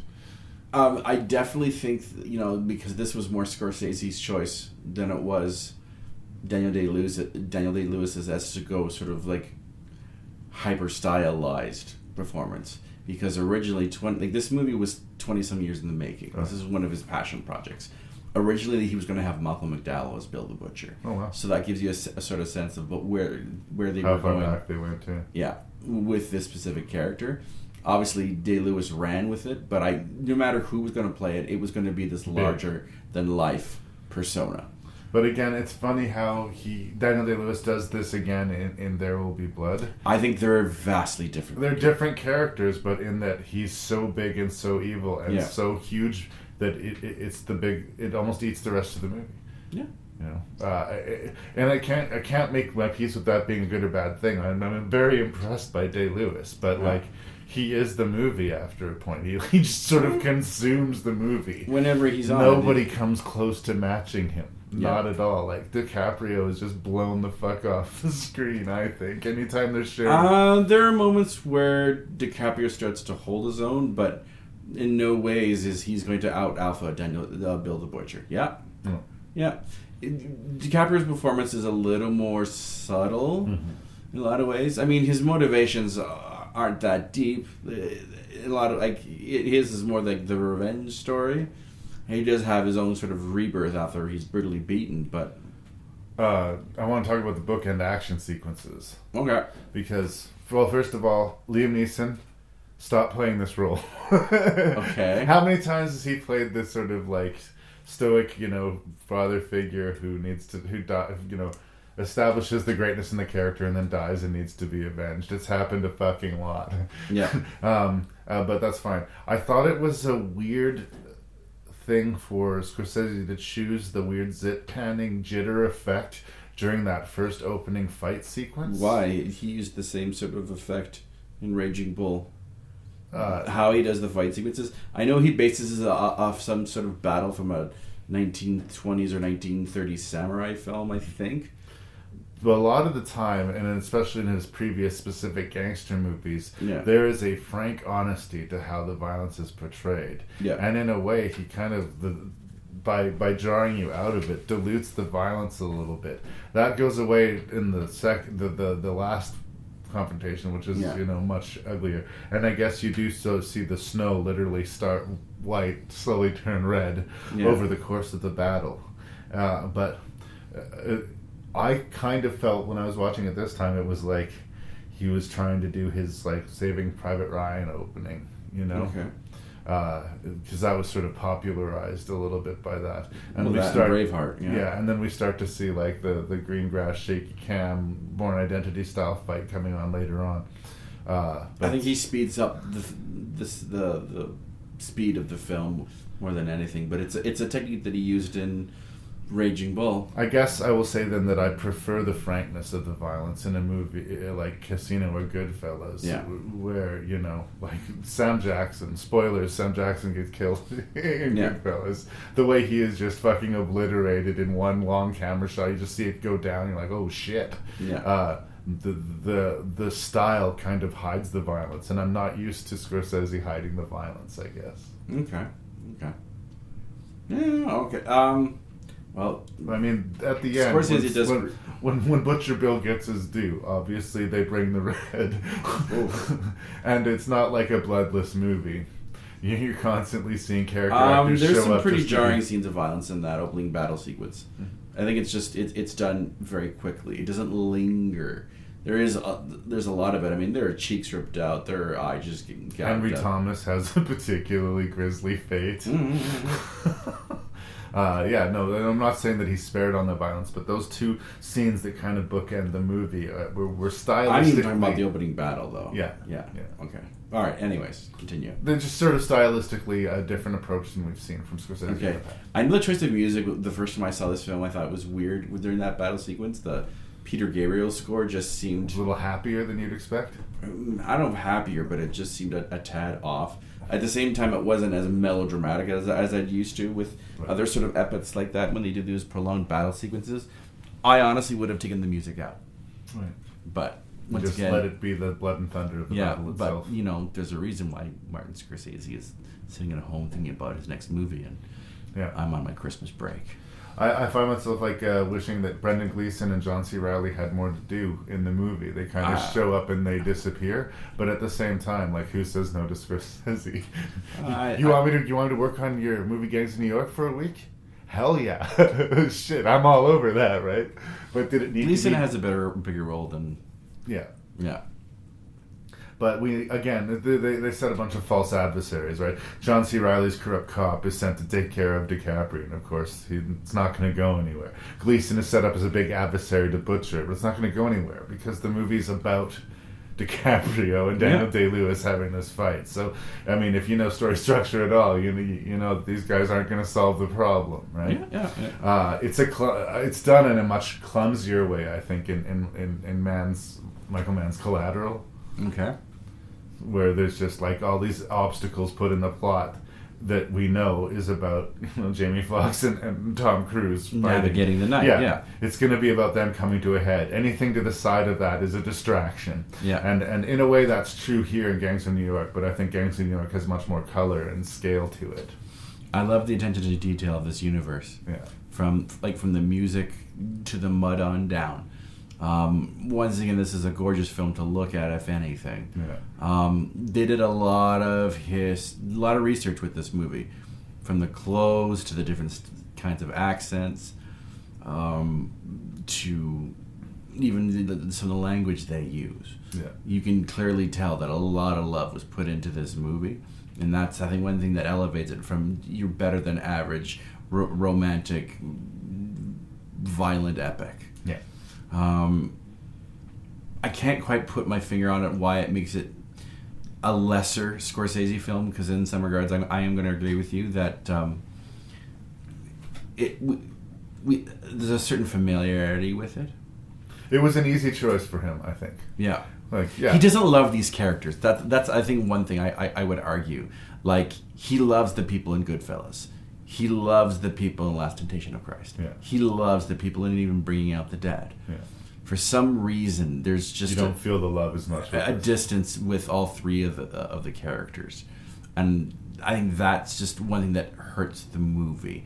it's still very, very good. It it's a great 3 hours. I never felt bored by it. And it's a fast 3 hours. Yeah. There's two movies, like the same thing with Wolf of Wall Street. Wolf of Wall Street is a 3-hour movie, but it moves. Yeah. And Scorsese is really deft at that. At giving you a 3-hour movie that doesn't make your ass feel numb. Yeah. And that's not an easy thing to pull off. Exactly.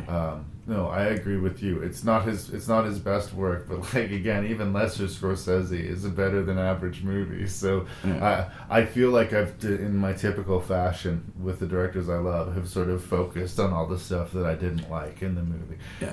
I completely endorse Gangs of New York. It's a completely entertaining movie, but it's him examining one of the 7 sins. This one of vengeance. Yeah.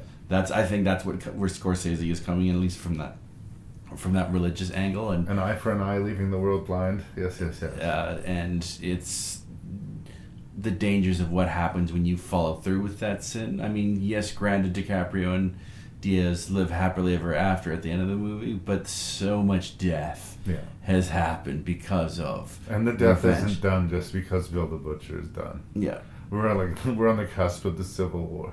Yeah. America is built on blood. Yep. And that's kind of the thesis of Gangs of New York. And I think we kind of all knew that, but it sure made for some entertaining cinema. I love the juxtaposition between their fight and the draft raid, if you will, or the draft riot. That's the word. I think that was even from a writer standpoint, it's so well executed. Yeah. What's the actor who's in The Walking Dead, who's part of DiCaprio's posse? Lawrence Gilliard Jr. Yes, thank you. The actor that Lee was talking about was Lawrence Gilliard Jr. I'm sorry, I couldn't remember that. He was Bob on The Walking Dead. I know exactly who you're talking about, yeah. Even though his character doesn't say a whole bunch, he's given a narrative and love and care in that arc. Once again, showing how awful and racist America's history is. I think the bullet point is that we see flaws in Gangs of New York, but the flaws do not sink the ship at all. Yeah. I think that Scorsese has made such perfect, delicious pieces of cinema in the past that again, because we're putting him up on this pedestal. Well, here's the thing: when you make essentially the quintessential gangster film, and then you keep making gangster films, all other film is just going to be 1 degree separated from that. So it's really hard. Like Gangs of New York is a great historical gangster film. Be like if Spielberg made another shark movie, right? Kind of. You kind of made the shark movie, dude. Yeah. But thank you very much. Thank you. Yeah. That's how you know it's an adventure. You've tried to forget the past for so long. Maybe it's time to try and remember. The story's not over yet. This Thanksgiving, Academy Award-winning director Martin Scorsese invites you on an incredible journey. Stop that child! Apprehend! Once upon a time, I met a boy named Hugo Cabret. He searched to find a secret message. I need to know what this means. And how that message lit his way. All the way home. Hugo.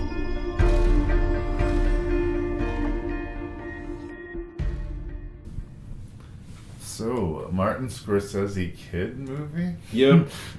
Such a wonderful choice. I was watching the special features on Hugo actually earlier today, and at the time he was making the movie, one of his daughters was 12 years old, and he realized how few of his films he could show her.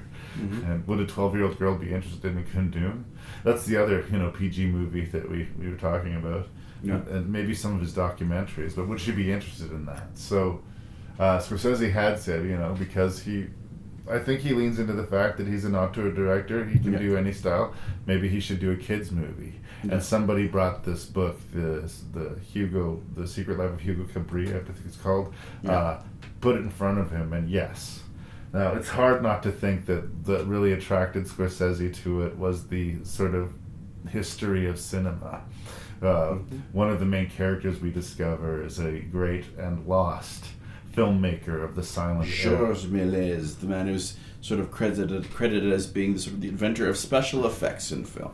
Ben Kingsley plays the character, and he's really crusty at first. And I think it is this sort of history of film foundation and the hard visual foundation of the book, combined with the idea of actively using 3D to help tell the story. Yes. As I talked about in our introduction, he wasn't making a 3D movie for the sake of making a 3D movie. He was trying to help the story with the 3D. Yeah. And I really wish the version I had isn't in 3D. It's still a very beautiful and watchable movie without it. But I feel those shots that were designed for 3D being less effective because they're not. That's how well designed the 3D component to the movie is. That's not a slight against the movie necessarily. Yeah. It's just that's the way I got to watch it. For all of that, because as much as I maybe be a film freak, I don't know if you noticed that I like films. No. Never came up.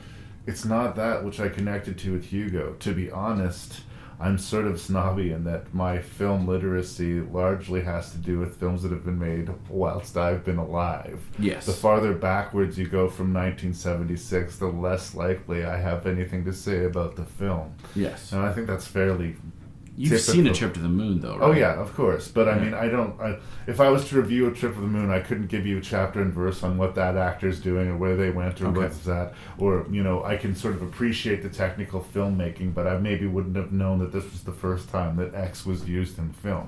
Yeah. Scorsese does. He's fascinated by that. Yeah. And he also litters the background with very famous figures of history that sort of happen to pass through the train station, right? Yeah. All of that, I mean, from a production standpoint, absolutely wonderful. Yeah. But for all of his fascination with the history of film, because I don't have that interest in it, what I found most interesting was the journey of this boy who loses a family and has to find another one. Yep. And in the meantime, he's this orphaned boy living his life in this train station. Inside the clock works of this huge, richly designed clock. You were talking about how they don't build sets anymore. Yep. They built the shit out of Hugo. Yep. Even though the famous opening tracking shot is largely achieved CGI. in CGI, Yep. there were amazing, meticulous sets built for Hugo. Yep. This was a huge project. So huge, in fact, that it's been one of Scorsese's one of his very few kind of flops financially. It got nominated for almost more than any Oscars than any film that year. Yeah. But it also lost money theatrically. Yeah.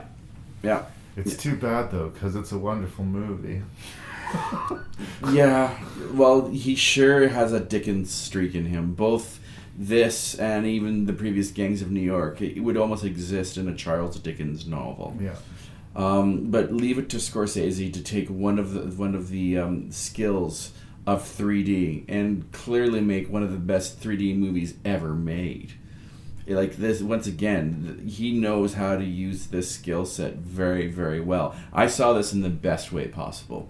I saw it in a world-famous movie theater, the Castro Theater on Castro Street in San Francisco, in 3D, in a cathedral of a theater. Right. Like, the atmosphere was perfect and ripe. It was, quite honestly, one of the best cinematic experiences I've ever had. Right. Watching a movie. It's breathtakingly beautiful, amazing story,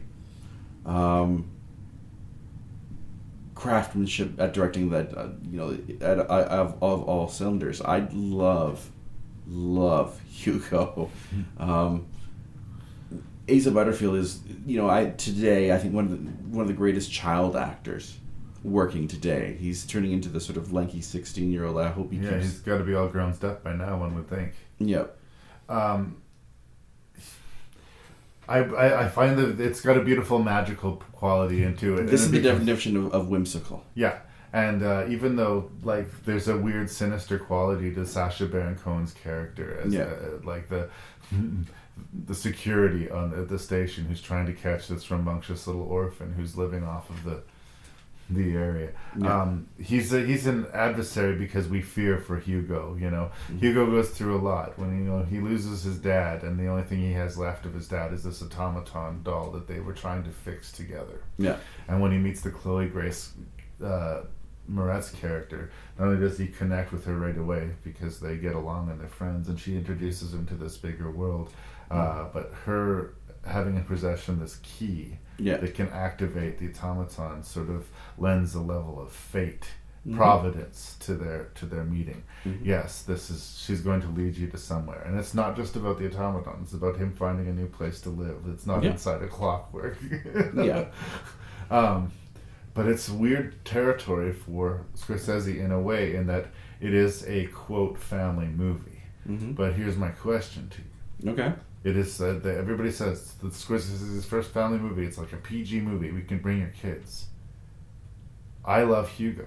I'm endorsing Hugo. Yeah.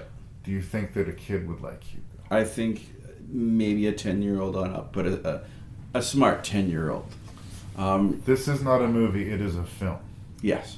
Kids tend to like movies. Yes, but you can get the kid that can understand film as art. So I would say yes, but they would have to be, I would say preteens.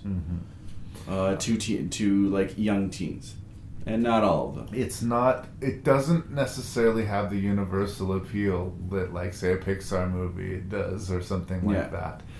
It's closer, I guess, to say, like, the way, I don't know, like the Isle of Dogs is a quote kids movie, but it's a very Wes Anderson-y adult themed movie that kids can enjoy. And that's what I would say about Hugo. It's a very family oriented, themed, warm, loving sort of half history lesson, half sort of tale of this orphan. Yeah. But that I think might have more appeal for the adults than for the kids. It's possible. It is very much a Dickens story. I don't know. I can't quite say it that. I think it would be an interesting challenge for young teens. Because I don't think the story is like all that deep and complex in a lot of ways. I can see sequences are exciting, like the culminating sequence when he's climbing in the clock, dangling outside the clock in a sort of Back to the Future sort of way. Or not even. There's that whole Buster Keaton. That's where that homage is coming from. The chase, absolutely. That's a very literal reference to a film. But have you ever seen the book? The book. The book that this movie's based on. Because it's in the cover, It's a big book. It's like you're looking at the Bible or something. Yeah. I think it's supposed to be a kid's book. It's like the size of a Stephen King novel, right? Okay. But it's mostly illustrations. In fact, there's pages and pages and pages and pages that go by that are just a series of illustrations. The text is actually minimal, but there's just so much story that's told in a very visual way.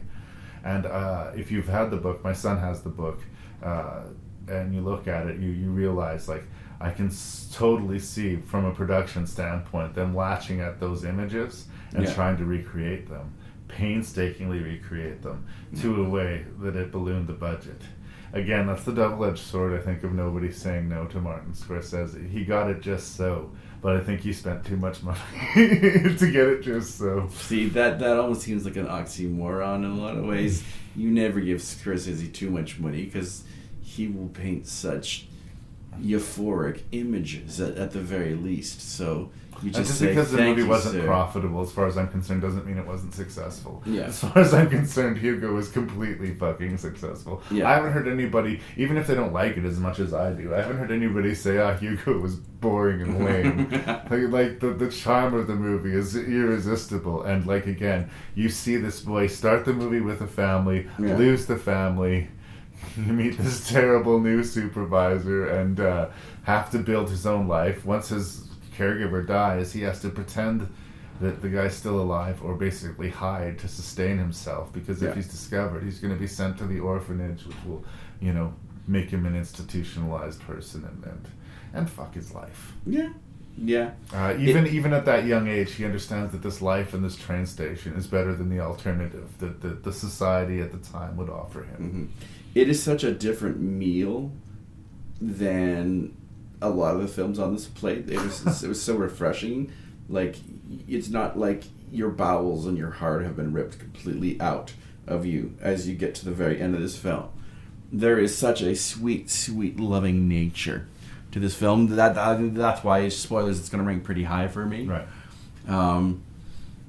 His heart is so open in this movie, where I don't think Scorsese is holding you as close in other films. He's pushing himself away so much so we can analyze and view it. We're still emotionally connected to it, where Hugo, I think he just not only draws you in with the visuals, but he really hugs you tight with the story. And it clearly speaks to the young boy in Scorsese.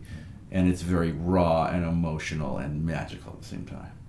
The Ben Kingsley character who's working at this toy store is sort of this, like, he should be this celebrated, important component of film history, and nobody acknowledges his greatness. Yeah. But Hugo recognizes it. And Hugo's very patient with him because he's kind of a dick for a good portion of this movie. He's got to chip through a lot of ice. But it's so worth it once we get through all of that ice, right? Yeah. It's going to this absolutely inevitable place in the same way that, like, Raging Bull was a slow motion train wreck. This is like the opposite. Yeah. I knew that this movie wasn't going to end with Hugo getting run over by a train. Yeah. Although he does have a fairly scary dream about it. Yeah, he's got a couple, actually. Yeah. But I knew that he was going to find this new family and it was all going to work out. I mean, obviously, that's the movie that we're watching, but I reveled in it. I enjoyed the journey of it. Yeah. And again, typically with Scorsese, we're watching this downward spiral, this guy circling the drain of his inevitable self-made horrible fate. Yeah. And it's like the reverse of that here, Hugo finds his new family and we celebrate with him. But again, as I said at the beginning, the direct references to the film stuff actually meant less to me than the emotional core of this boy needing a family and finding it.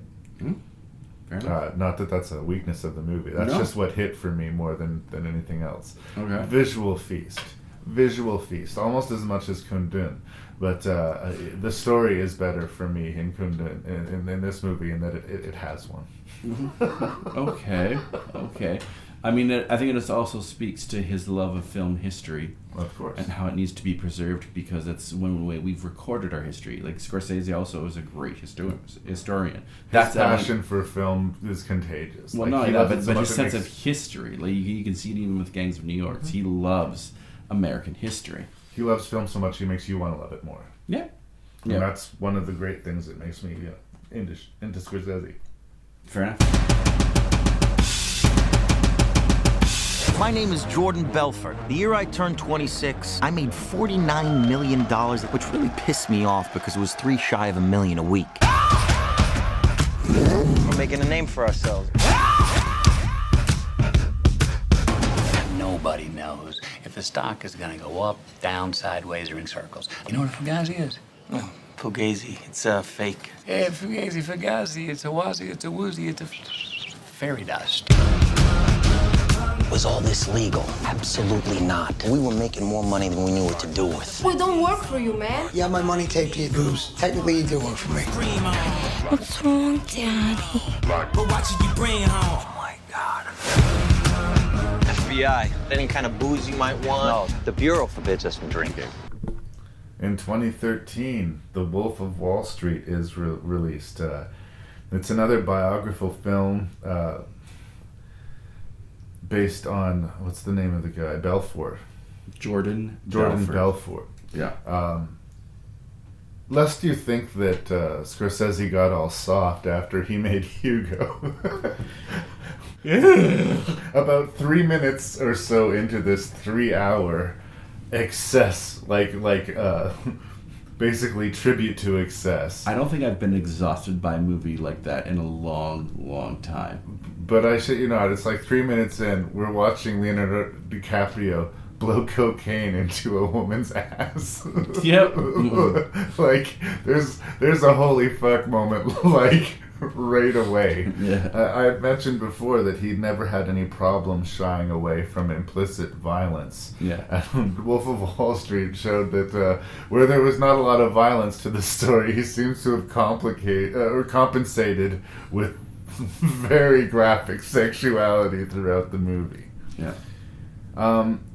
Again, we talk about how Scorsese likes his characters who are difficult, shall we say. Yes. Considering his filmography contains people like Jake LaMotta, who romance 15-year-old girls, marries them, and beats them. Yep. Or Johnny Boy, who spits in the face of his friends, who spends his life, helping them. Or characters like Goodfellas, who are responsible for all sorts of death, or Casino, where people's heads get put in vices and eyes pop out of them. Yeah. As far as I'm concerned, the most hateable character that Scorsese has ever painted is the Wolf of Wall Street. Okay. This guy is a piece of fucking shit. He is the worst kind of human being. Okay. And in his way, he has done more damage than any other villain he's ever portrayed. And he never owns it, and the movie never asks him to own it. He asks us to own it. We kind of have to take responsibility for us enjoying him. Because on some level, if someone told us that we could get rich quick, if we could be this piece of shit, a lot of us would be taken in by it. I kind of know in my deepest heart I wouldn't be a great rich person, but I like to think I'd be a better rich person than this guy. It is like a black comedy as much as it is a biography. And I'm not going to say it's not entertaining.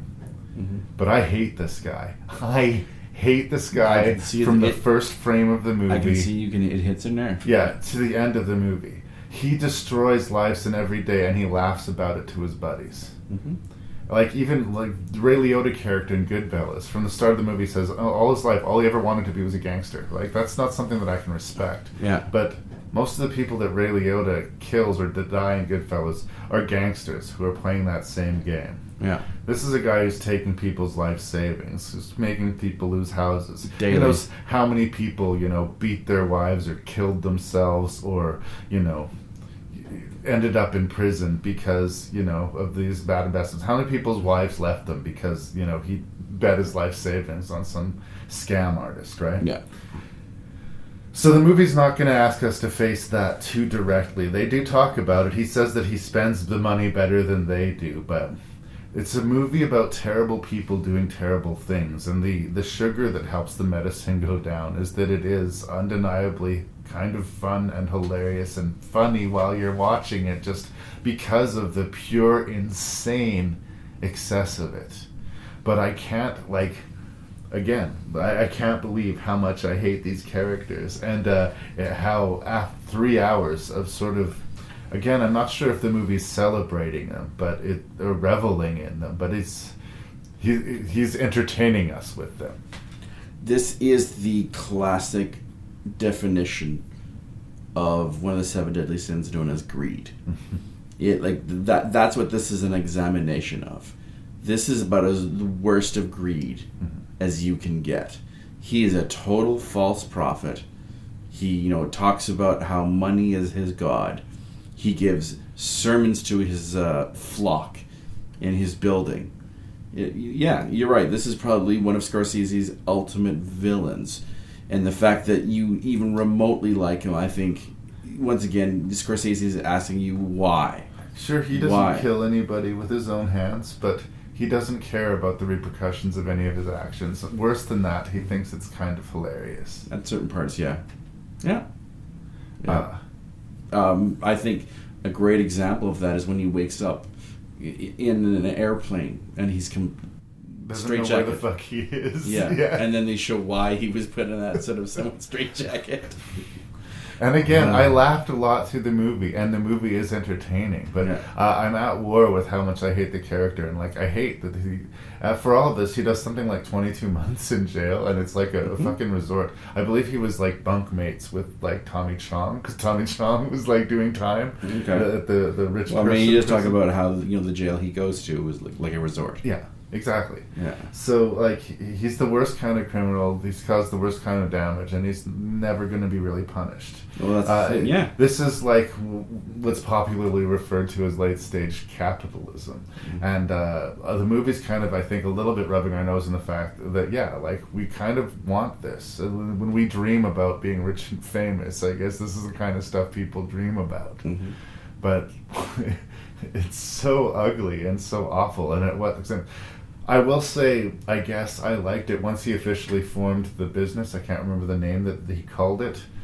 They focused on more wealthy clients because they wanted to give them more. Instead of collecting a few $100 at a time, let's collect a few $1,000 at a time or a few $100,000 at a time. So they started to zero in on naive rich people just instead of anybody, you know. But it's all like ugly greed, you know. Yeah.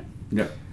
I think it does follow that pattern of here's a character that is almost stripped of everything, though, and although there's no remorse angle, he keeps some of his wealth. I mean, there's that. He remains to this day. He loses his father. He loses all his friends. Yeah. He loses his wife.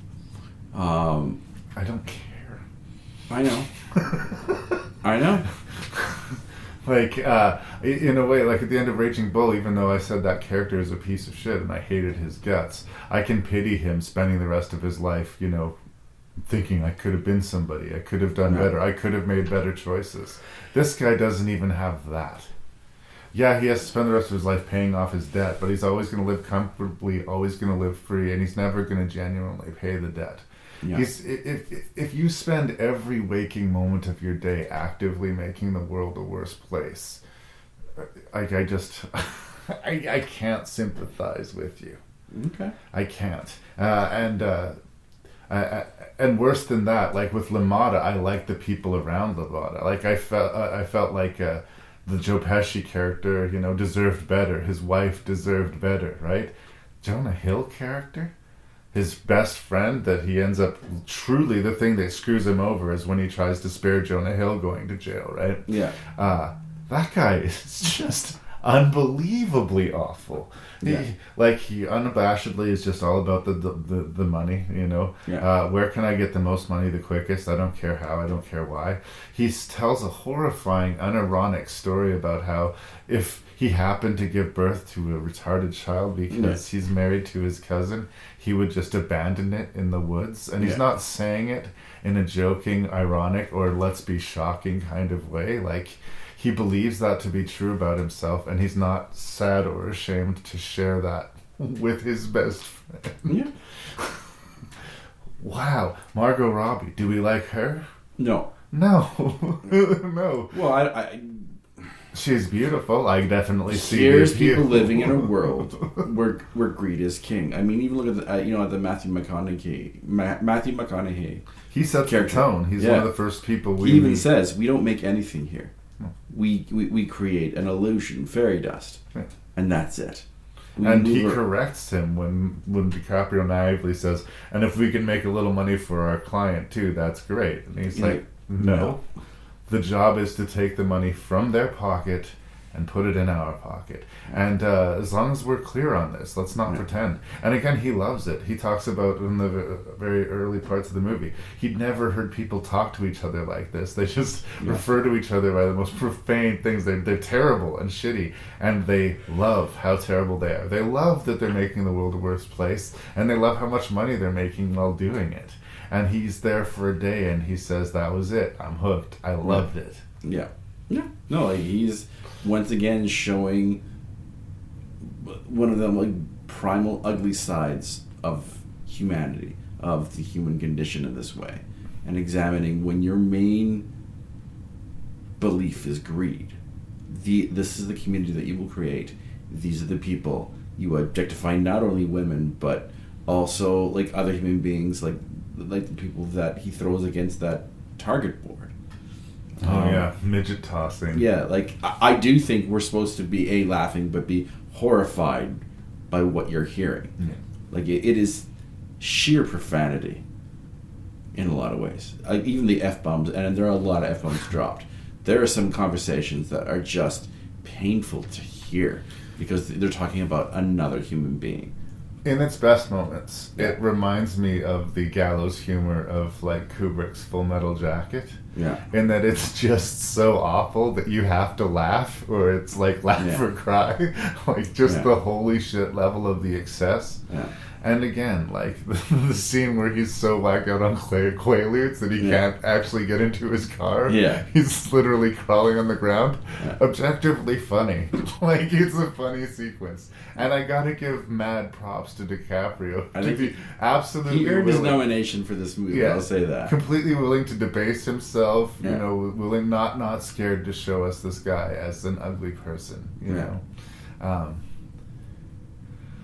I'm amazed at how sustained and entertaining it can be for 3 hours, considering how I hate everybody. It's an exhausting, aesthetically visual movie. Like, there is just too much sex, too much drugs, too much vulgarity. But a good movie. No, it's great. Like I said, I was so exhausted by the end of this movie each time. I mean, and I guess the question becomes, I mean, I was entertained by it, I laughed, I learned this sort of uniquely American story. If there is a better symbol for capitalism than Donald Trump, then it's this guy, right? Like this is late stage capitalism at its worst. This is what unabashed, unhinged greed leads to. This is the end of that particular rainbow. One asshole spending money on ludicrous things, and to a point where he doesn't even get joy out of it afterwards. He's so whacked out. Yeah. I mean, a better end of the story would be that he would have killed himself with the drugs, but after the, again, hilarious business with the yacht and the helicopter, or the plane, sorry, being destroyed, that sort of shakes him into sobriety. Yeah. But by the time he's shaked into sobriety, he's so deep into the snake pit that there ain't no crawling out of it. Yeah. And again, there's no end to this greed. There's no point where he's going to say, you know, I've made... Let's pick a number. Let's say, I have $750 million. Yeah. That's enough. You know, when? There's no fucking when, right? What kills me... But it would be better if I had, you know, $850 million. What kills me is, like, he was given an out halfway through the movie where he would have spent, 6 months in jail, and even then it would have been a... And again, a easy time for him. He breached the cooperation deal. He was supposed to cooperate and turn in his buddies. He tried to sneak it. Well, he did give a note to the... I'm trying even earlier. Like, he's given an out for all this. His father... Oh, that's right. Brokers the deal. That's when Jon Favreau shows up. Right. And his own arrogance, his ego, just won't let him quit. Interesting, yeah. 2 directors in supporting roles, Rob Reiner and Jon Favreau. Yeah. I kind of like to see, I like seeing them there. And again, I think this is another case of nobody saying no to Scorsese. Yeah. It's like, yes, I will do whatever you want, Mr. Scorsese, sir. Yeah. Where shall I blow this cocaine into whose ass? Just not letting that image go there, Larry. It was very shocking. It was like it's one of those things. Like, I guess I'm deliberately saying, if you don't like this, you should probably stop watching the movie. It's the random masturbation by at the party where my jaw just dropped. That and the gay orgy. A lot of blowjobs in the office. A lot of people getting blowjobs while they're having conversations with other people. Yeah. It's just like there's no end to the excess. Yeah. And again, I laugh, but I am, if I'm honest, kind of disgusted. I think that was the intent, though. No. Yeah, that was the intent. That good does not triumph over evil in the story. It's just greed overcomes and no one comes out alive. Again, I keep on saying this. I'm a big fan of Scorsese.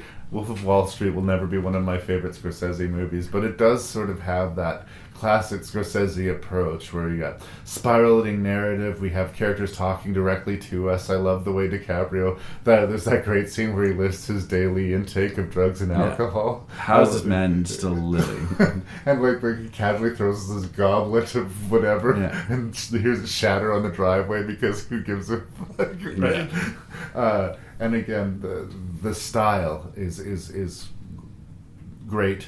the fact that it's a 3-hour movie and it feels like a 90-minute movie is impressive, because I don't know how anyone does that. Yeah. Does it all add up to much in the end? I'm not sure, but it was an entertaining ride. Yep. And I don't know that you'd have to have a deft hand to make this movie work, and not make, like, part of me feels like I should be railing against the movie. Like, this guy doesn't deserve a movie. This guy is such a piece of shit, I almost think he doesn't deserve a movie. Tell me how you really feel, Larry. Yeah, I'm sorry if I got my eye shut. Anything else you want to say about the Wolf of No, Wall I Street? mean, that's kind of what it is. I mean, there's all things you could talk about Wolf of Wall Street, and just the controversy of this being made and some of the funding that was gotten for this movie. I worry for the audience that watches this without a critical eye, though. The Entourage fans, you know. Yeah. I guarantee you that the younger generation, there's a whole generation of teenagers that are jerking off to this movie, right? Yeah. And I hope they don't see this character as some kind of role model, because I weep for the future. Yeah.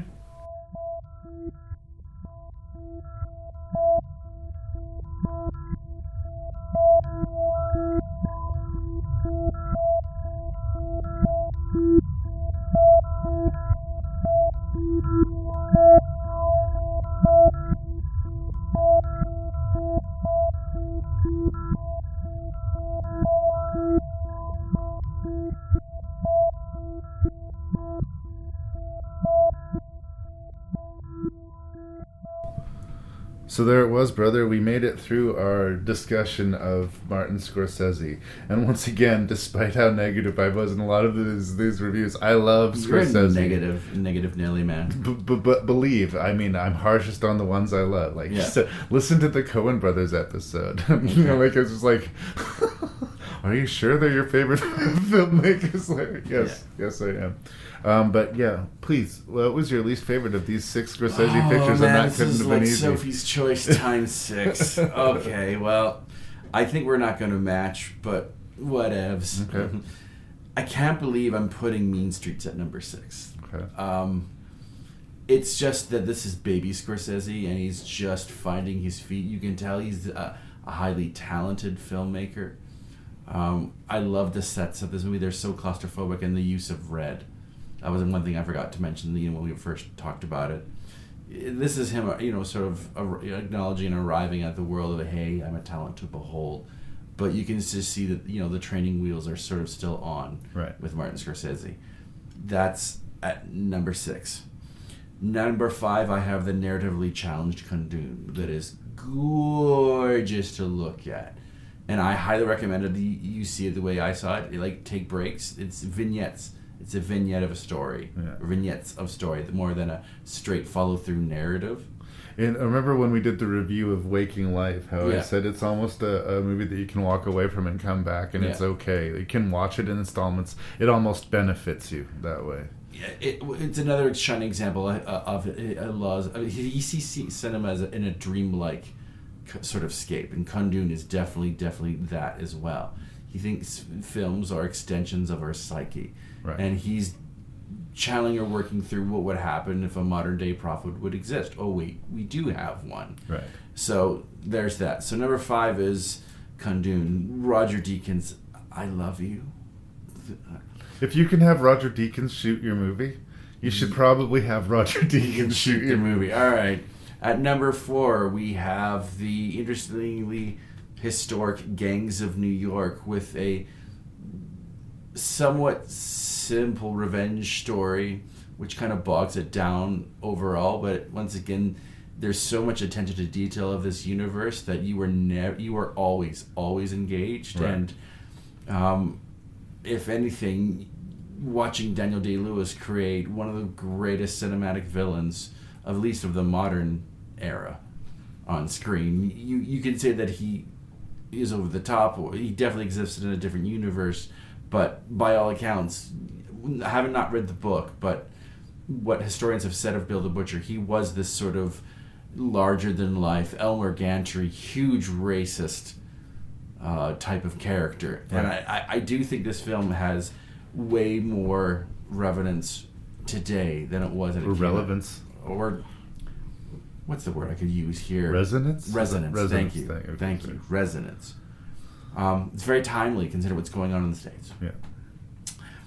Number 3, I have the aesthetically and emotionally exhausting The Wolf of Wall Street.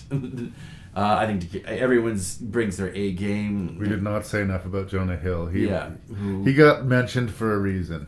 He was, he sort of proved himself as he took scale character actor. Martin Scorsese, and he transformed into this lech of a human being. A hateable character, but a good performance. Yeah. We didn't say enough about that. Sorry, please continue. There are very few people that you could sort of latch onto. At the same time, I mean, that's the sort of great thing about villains. A great villain at some point you can make a connection and identify with, and then you're horrified by their actions because you would hope you wouldn't do the same thing. Mm-hmm.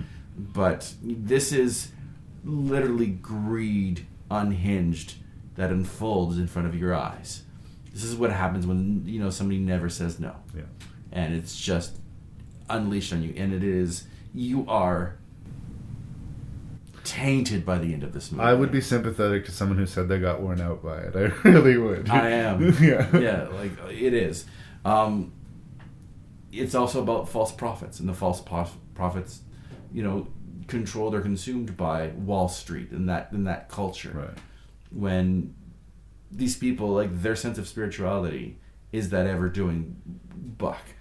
I wouldn't call it a socialist movie, but it is definitely an anti-capitalist movie. Right. At number 2, and this is where I went with my heart and not my head. Okay. And I think this is where you and I will lose each other. At number 2, I have the morally compromising Raging Bull. It is one of the greatest biopics ever put. It is a piece of art. Every frame of this movie is carefully planned and executed. Not only is this sort of the quintessential Robert De Niro performance, I struggle to think which is better. But Joe Pesci, I think, it's also his finest hour.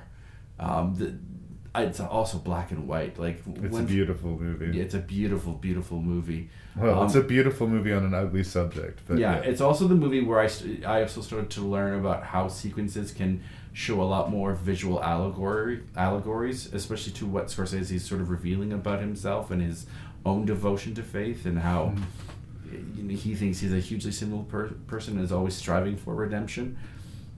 It's probably the most mature movie on this list as well. Mm-hmm. Maybe Kundun is a close second, but it's a classic movie. If you consider yourself a cinephile and you have not seen Raging Bull, put it on the list. You need to do it over the next week. I can't believe it's number 2, but I'm going to go with my heart here. I can't remember the last time that I was ultimately charmed by a movie than Hugo. Yeah. It's one of the best kid movies ever made. It's one of the best 3D movies ever made. It is visually stunning. It is an amazing story. It is talking about film history and how important it is. It's the novel that Charles Dickens never wrote. I can't wait to see this movie again, and I've seen it 3 times. I know part of it is like I said, I mentioned it earlier, the first time I saw it was one of the best cinematic experiences. You have a real personal context. So I think that's how it sort of etches into number 1. Okay. But that's how She Fell made. Okay. Well, before I get into my rank, I just want to touch on really something, because I wanted to get into it in the reviews and we didn't. Yeah. De Niro versus DiCaprio, the Okay. 2 Ds. Okay. De Niro works less and less with Scorsese recently. Although he's back for The Irishman, apparently. He's a huge lead in The Irishman. Him and Al Pacino. There you go. So And look Joe Pesci. forward to that. I obviously haven't seen it yet because it's not been released yet. Yeah. But lately it's been DiCaprio. Was it Aviator was first? No, it was Gangs of New York, Aviator, Shutter Island, Wolf of Wall Street. And obviously, and The Departed. The Departed. That's what he won Best Picture for. That's a big one to miss. Yeah. And of course, De Niro, Mean Streets, Taxi Driver, King of Comedy, New York, yeah. Cape Fear, yeah. Goodfellas, Casino. Yeah. So where do you land? Who do you think? I'm gonna have to probably give it to De Niro. Take nothing away from DiCaprio's performance. I think he definitely earned it with Wolf of Wall Street. I loved him in The Aviator. I think that's an amazing movie.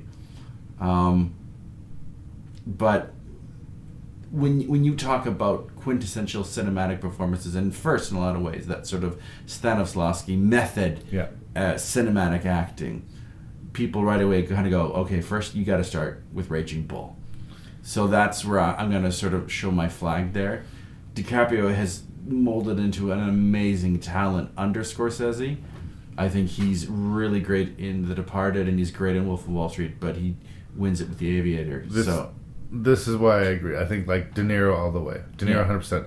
DiCaprio has been great, but I think that Scorsese has been better for DiCaprio than DiCaprio has been for Scorsese. Hands down. Whereas I think De Niro and Scorsese were playing the same level in a lot of ways. Like in a way that I think De Niro is, in his own way, as amazing an actor as Scorsese is an amazing filmmaker. Yeah. I think that DiCaprio gets better, like with each movie that he does with Scorsese. And again, if you get the opportunity to work with Scorsese, absolutely. And do I think that De Niro or DiCaprio sucks? No, I do not. Yeah. I just think De Niro has some special quality. Yeah. And particularly if you look at Taxi Driver and Raging Bull, like, damn. Yeah. Like, he is so committed to those roles. So, yeah. But yeah, I just wanted to throw that in there. So an interesting back skeleton to it. Okay. Your rank, as I recall, was Mean Streets, Kundun, Gangs of New York, Wolf of Wall Street, Raging Bull, and Hugo. Yo.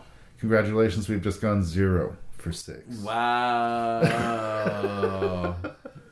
From hero to 0. Don't worry, I'm not going to strip you of your crown or anything like that. But we go 0 I thought we would connect with like 1, but the thing is if you take any like group of 2, they're there. They're just reversed. Okay. All right, here we go. My least favorite, as far as the one that I probably would least likely to watch again anytime soon, was Kundun. Do I think that Kundun is a bad movie? No, I do not.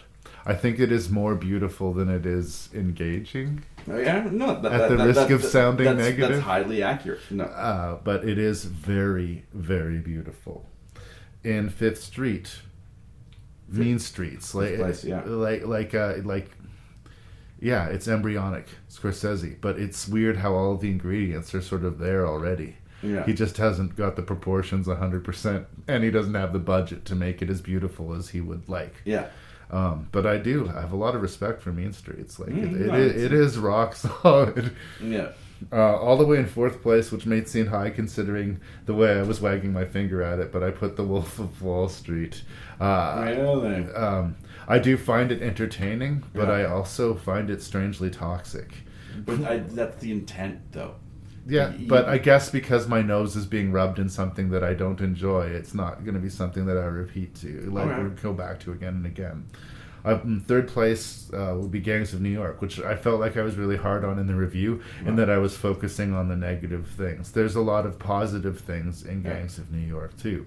But I think the negatives are more obvious than we're used to seeing in a Scorsese picture. Okay. But entertaining, yes. Daniel Day-Lewis is a guy who people will remember. People will watch, just because he's in a movie makes that movie a degree more interesting. And it's in Scorsese's wheelhouse. It's fun enough. It's exciting enough. Yeah. It's just certainly not Taxi Driver, and it's certainly not Goodfellas, right? Yeah. So we know where we're going. Hugo. Very charmed by Hugo, and again, not an obvious Scorsese joint. Again, I think if I watched that movie, I didn't know that Scorsese directed it, and somehow someone hid the credit from me, and then someone asked me to guess. Yeah. I don't know. It would be a long list of names before I went Scorsese.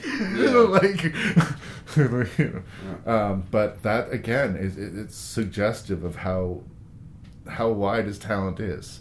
I believe that he would bring something. If you kidnapped Scorsese and forced him to make a movie for you, he would take the worst script that you gave him and find some way to make it at least look better than it has any business doing, or to work better than it has any business doing. Yeah. So it's uncomfortable. It seems like it should be uncomfortably out of his wheelhouse, and yet it's so perfectly a Scorsese masterpiece. Yep.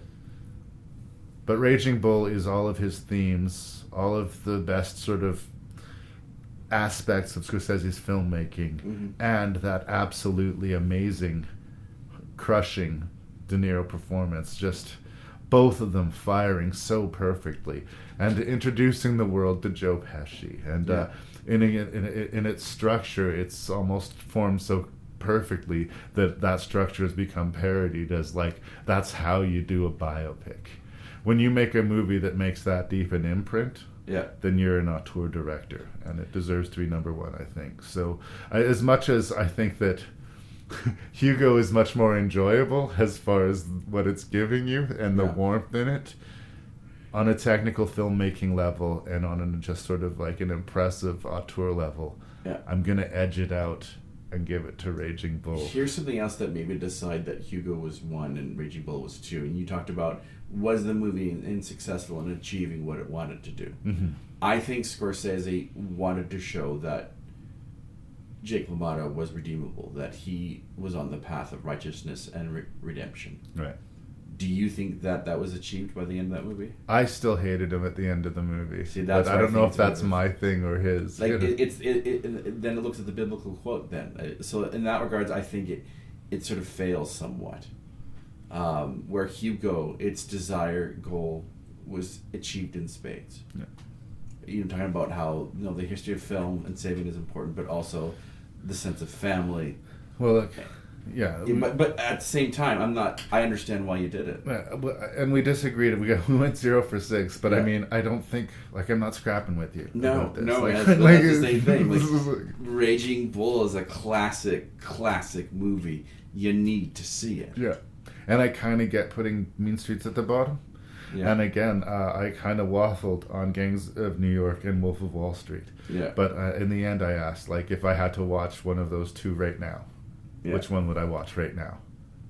And it would be Gangs of New York. So that's what it. Again, like, it was almost a petty thing that made the decision. So I don't think we're really that far apart. As much as we went 0 for 6, as much as the math says that we're as far apart as we can be, I think we're closer. Yeah. Thank you for being here for yet another episode of Rank and Review. Yep. And big respect to Martin Scorsese. Hopefully, if he hears this, call me.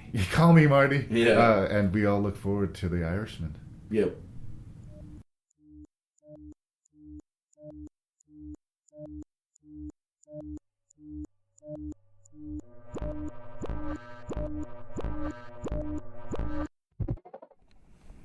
And there it was. Another fun-filled edition of Rank and Review has hit the rear-view mirror.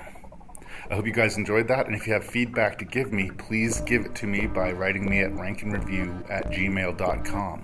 That's ranknreview@gmail.com.